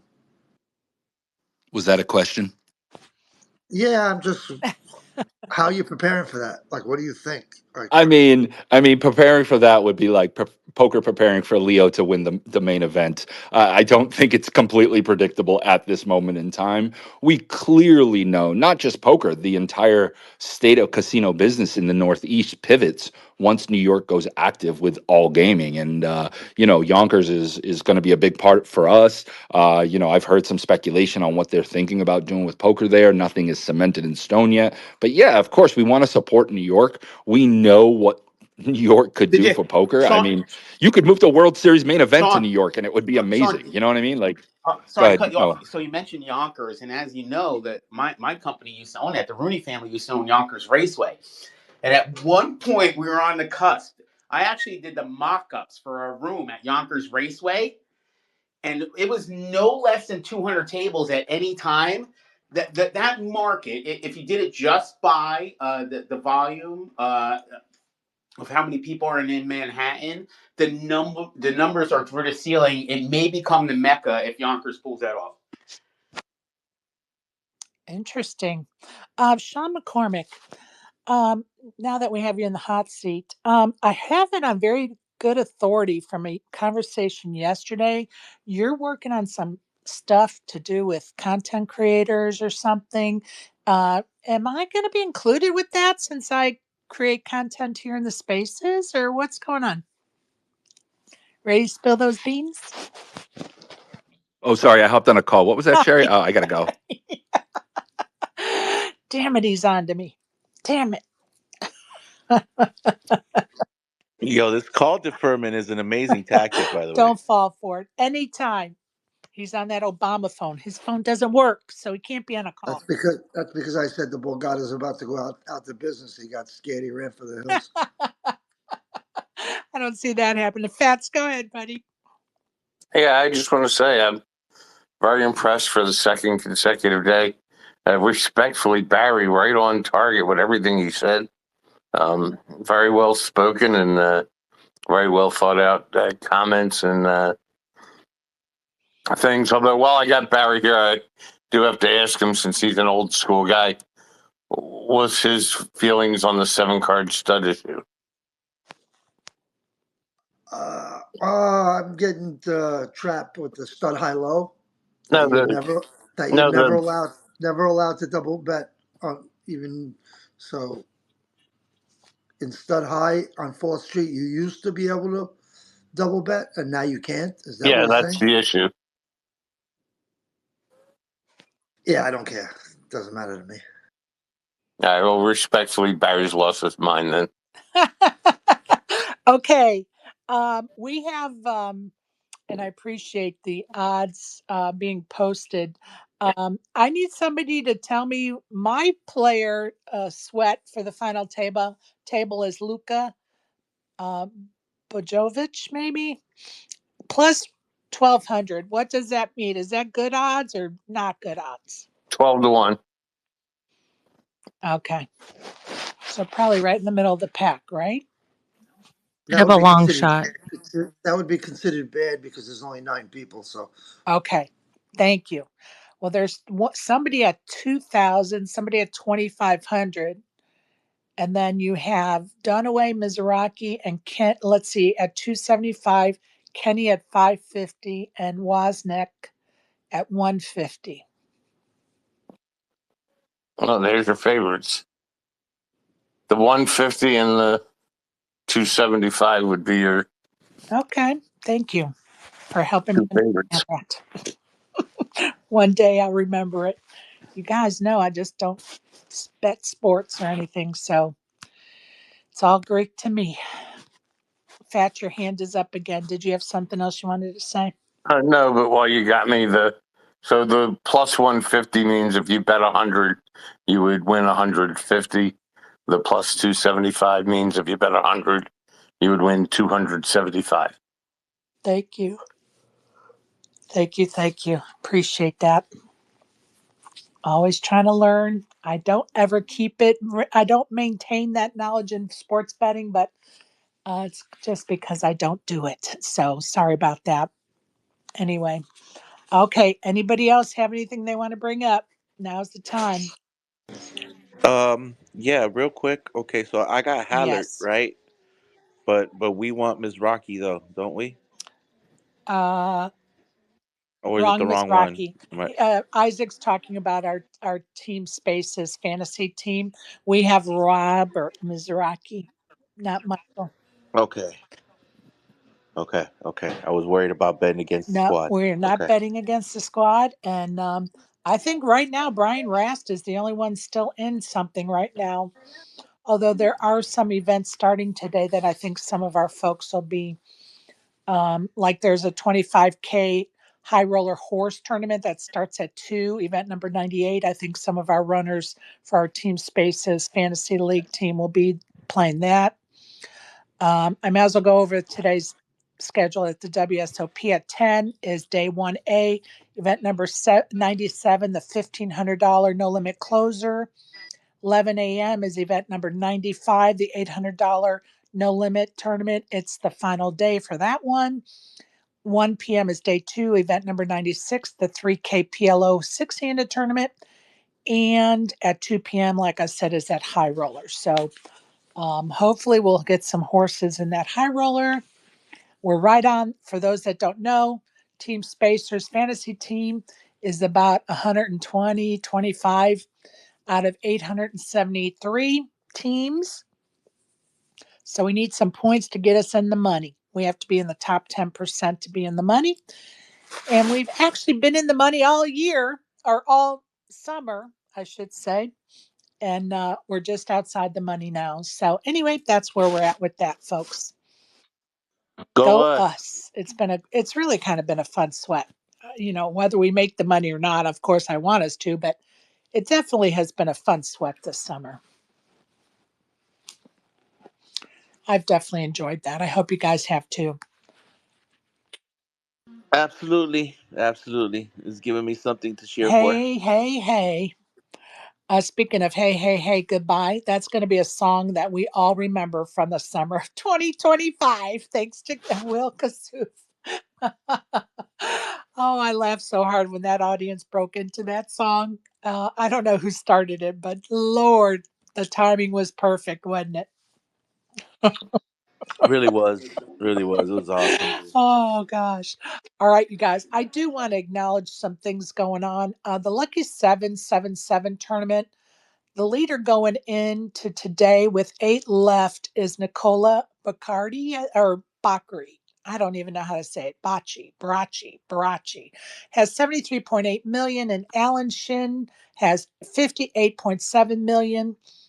8 left going into today, 5.9 million in the prize pool. Of course, the winner's going to get $777,777. The winner of the PLO six-handed tournament event number 91 was Kaparis, and I think it's Klezys, took home 280K, and Jonathan Hanner took home second for 186,000. So congrats to them. And they actually were tip leaders going into Saturday. So that's kind of cool. Also, event number 92, the winners, that was the $1,979 Poker Hall of Fame bounty tournament. Joshua Bolton took home 311K for winning it, and Waz 1234 took home second and 270,000. So congrats to those winners. Just trying to catch everybody up. Fats, your hand is up. Is there something you want to say? Oh, Yes, there all is. right, go ahead.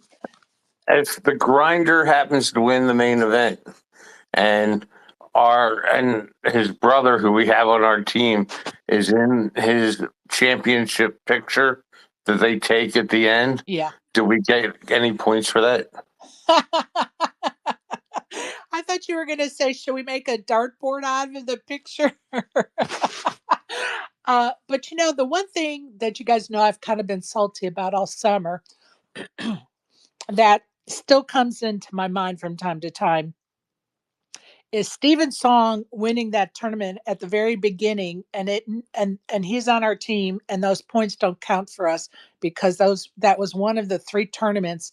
The points didn't count because the league had not been finished getting set up. So there were 3 tournaments that didn't count, and that was one of them. And I'm pretty sure if we had that 100 and whatever points, we probably would be in the money. So boo hoo to us on that one. So we have to sue? No, yeah, no.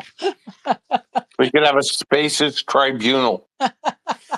Ah, yeah, I don't think so. But anyway, that still pops in my head from time to time. That's kind of a bummer that we didn't get those points, and nobody did. But you just can't help but think about that. Sorry to say.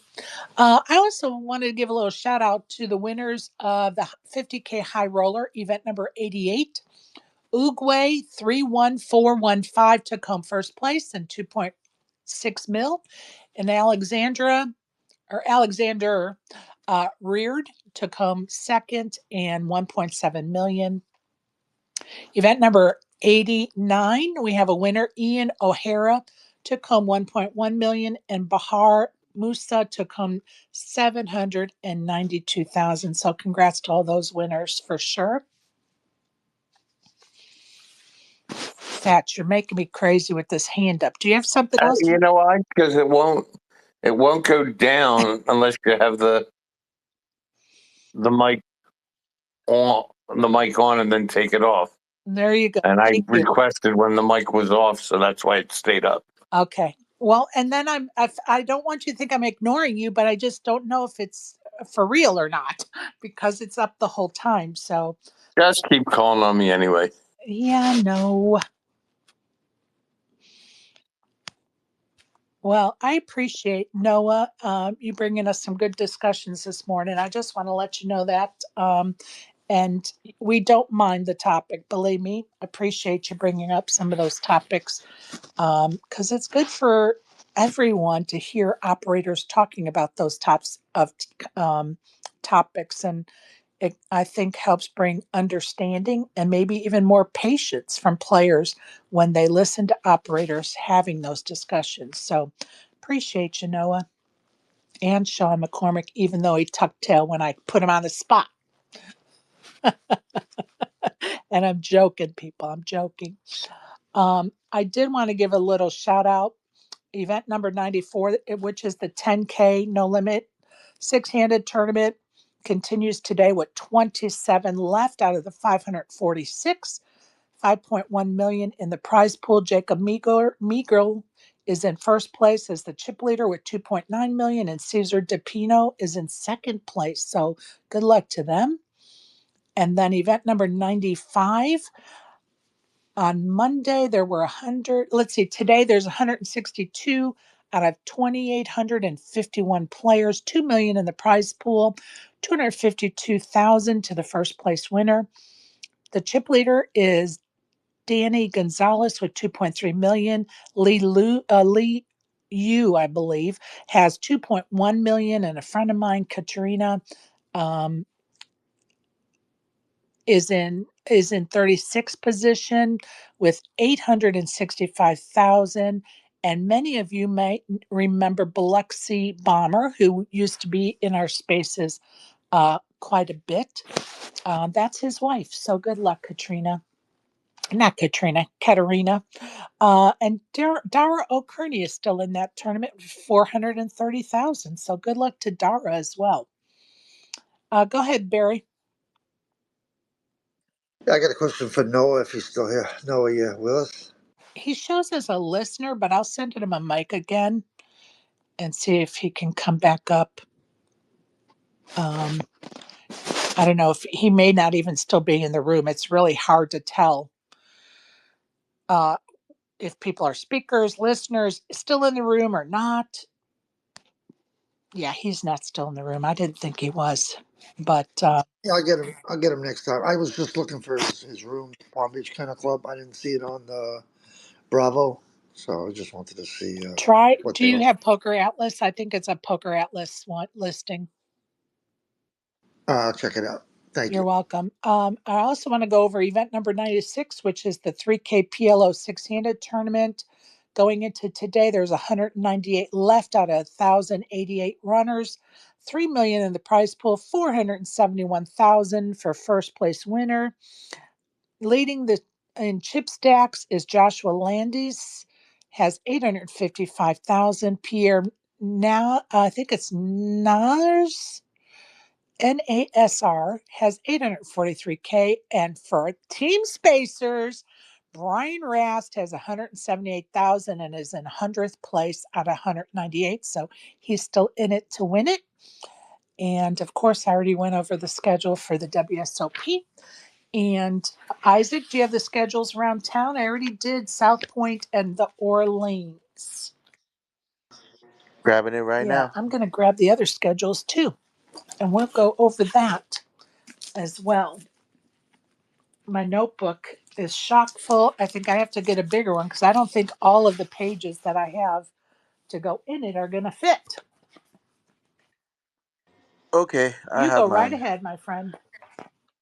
Okay, over at Westgate today, they have their 12 p.m. and 3 p.m. $45 buy-in no limit hold'em tournaments at 7 p.m.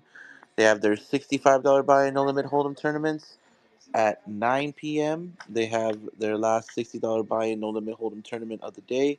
Additionally, they host their 3 p.m. Lazy Pineapple tournament with a $45 buy-in. Let's see, Planet Hollywood has its four tournaments today at 10 a.m., 2 p.m., 6 p.m., and 10 p.m. Each tournament has a $100 buy-in and offers a starting stack of 20,000 chips. over at Red Rock. Red Rock has its daily no limit hold'em tournament at 10:35 a.m. The buy-in varies by day. Monday through Thursday, $125 buy-in, and Friday to Sunday, $150 buy-in. Each tournament offers a starting stack of 25K chips. Over at Caesars, there's their 10 a.m. $120 buy-in, their 2 p.m. $160 buy-in, their 6 p.m. $120 buy-in, and their 9 p.m. $160 buy-in. Each one of the tournaments at Caesars has a $50 add-on, and starting stack varies between 15 to 20K chips. All levels are 20 minutes for all games. Over at Resorts World, they have their 1205 $200 no limit with a 25K starting stack, 30-minute levels, and a 3K guarantee. Same thing for their 705 $200 no limit, 25K starting stack, 30-minute levels, 3K guarantees. And over at Mandalay Bay, they have their 1 p.m. and 8 p.m. $60 no limit hold'em tournaments with a 10K starting stack, 15-minute levels, and no guarantee. Thank you so much. And I don't know if you heard me say this, but South Point started a new schedule today for every day of the week, and they're starting to spread crazy pineapple twice a week, Isaac. They're going to, yeah, What? on Mondays at 2:10 p.m., it's a $120 buy in, 3K guarantee. And on Fridays at 10:10 p.m., so their late night is going to be a $120 buy-in, crazy pineapple 2K guarantee. So I just wanted to make sure you knew that because we're crazy like that. That is crazy though. Like, okay, so they added Crazy Yes. Pineapple. They took away the 1010, the regular 1010, right? The Yeah, just on turbo. that Friday nights. And I was surprised on Friday nights they're going to do that. Yo, that's That's huge. awesome. That's huge. Yeah, that is. That's really cool. I can't wait. Yeah, I gotta say, the Island Bar Yeah, there. Shout outs to them again for that. Man, do they not play best pina colada in Vegas? I'm gonna say it again, yo. And you know what, Sherry? This last time we went over there, right? And I was killing it on the Deuces Wild video poker right. game. I love that game now. That and the single deck blackjack. But I gotta say, I would ask for a drink, and they start you off with a little slim glass thing, Right. right? Yeah. Next one, they just gave me the full out big ass cup of pina colada, and we're like, here, get drunk. I love it. That was awesome. Love it. Love South Point. I don't drink pina coladas because I don't do coconut, but I'll take your word on it. And anyone that enjoys pina coladas, uh, South Point's the place, I guess. Enjoy. All right, you guys. Over at the Win at noon is a no limit tournament, $600 buy-in, 50K guarantee. At 1800 hours is their Turbo No Limit tournament, $600 buy-in, 50K guarantee over at the Win. At the Venetian is day 2 of their main event, and a saddle at it doesn't say what times. I don't have the times, but they do have a satellite today at the Venetian for $200, and they're giving away 5 seats. Please double check that time because for some reason I didn't capture it for my printout. That's over at the Venetian. Check the apps for more details. Um, that's it. Everywhere else is done having series right now, so it's just back to their normal schedules, folks. So check Bravo and Poker Atlas for their regularly scheduled tournaments. As this summer of poker tournament series is winding down in Vegas, it's kind of getting sad, getting melancholy, y'all. I'm going to go around the horn. If anybody has anything else they'd like to bring up, now's the time because we will be ending. So I'm going to start with Riz. You got anything, my friend? No, currently in the car wash. Come back in about two people. Okay, will do. All right, that's so funny. I see Karen's gone down to listener, so she's probably doing her streaming today. So don't forget to check in on her Twitch stream and support Karen and what she's doing over there to build content. Barry, you have anything you'd like to bring up? No, thanks for having me. You bet. You're always welcome, as you know, for sure. All right, Dana. What you got for us? How'd the interview go? Oh my God. So I'm such an airhead, but also this whole HCL has been offline for 2 weeks because of Yeah, WSOP. yeah. I pulled a Sherry and I got my time zones mixed up, and I sent him the invite and everything at 1 o'clock my time, but I had set it up for 1 o'clock Pacific. So it hasn't happened yet. I'm I'm a huge airhead, but it was It totally happened. genuine and natural, and like, can't wait to talk to you. Here's the link. And he's like, okay, I show up at 1, right? Yeah. And that was like at 12:55 my time. And then yeah, absolutely. And then I love it. 1:15 rolls around and I'm like, did I just get ghosted? What's going on? And then it just dawns on me. I kid you not. Biggest airhead moment. But I get Listen. more time to follow this drama with the Jeff Nadu cat. Oh God. Here we go. Creating content. Nadu is missing. This grown ass Yes. man was at the airport and now he's not at the airport or in California, is what they want us to believe. Mhm. Go ahead. Yeah, and they got bets running and a lot of shit talk going on, and it's just fun to watch. Anyway, and um I was hoping to maybe make a bet on whether he'll show up or not. Save your money, Dana. Save your money, my Okay. friends. Save your money. It's for You got me content. hooked with this with the final table drawing thing. I got a winner, dude. Seriously. You got it. Hey, Um I'm going to tell you I what, you got a good pick. I did. I got Wozniak. Probably Wozniak in Wozniak. Northeastern. Yeah. Northeastern. And he's a shark. So, but of Well, course, I want Leo to win. But I really appreciate everything, and I should have that interview up prior to the show going live tonight. Thank you so awesome. much. We'll look forward to it for sure. Appreciate you, Dana. Go ahead, Barry. Yeah, since you brought it up, Fats, I think you need to open an investigation. The Beak put out a line. They do flew minus 250. They do didn't fly plus 500. Someone needs to explain to him how lines work and how that could be a problem. Good point, Bear. So immediate investigation, please. And Sherry, if you don't understand, that's you lay 250 to win 100, or you take plus 500 and you lay 100. It's like a no lose situation if you just bet both sides. If the dog wins, it's free money. Oh, got it. So you made a mistake. It's supposed to be minus 500 plus 250, or usually that would be one of Fats's predatory bets. Not that we're throwing fats under the table. Oh, look, Todd Rizzo has a clean car and can talk to us now. What's up, Riz? I was just okay. So before I was just gonna say that I've missed out on a lot of WSOP main events. I've never played, but I'm definitely gonna play next year. Oh, I love that. I'm getting in. I love that I'm so Tom. much. Yeah, I'm tired of missing out. I'm playing. I love that. You got to find a way to, you're not too far from Michigan.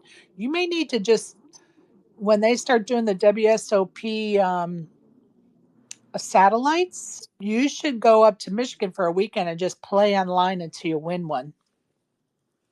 Oh, okay. Yeah. I mean, any satellite entry would be great. Save a lot of money. Hell That's for yeah. sure.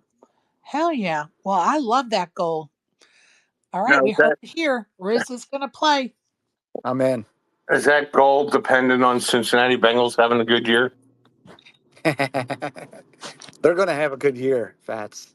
But whether they do or don't, I'm in. I'm in the main. All right. I love that.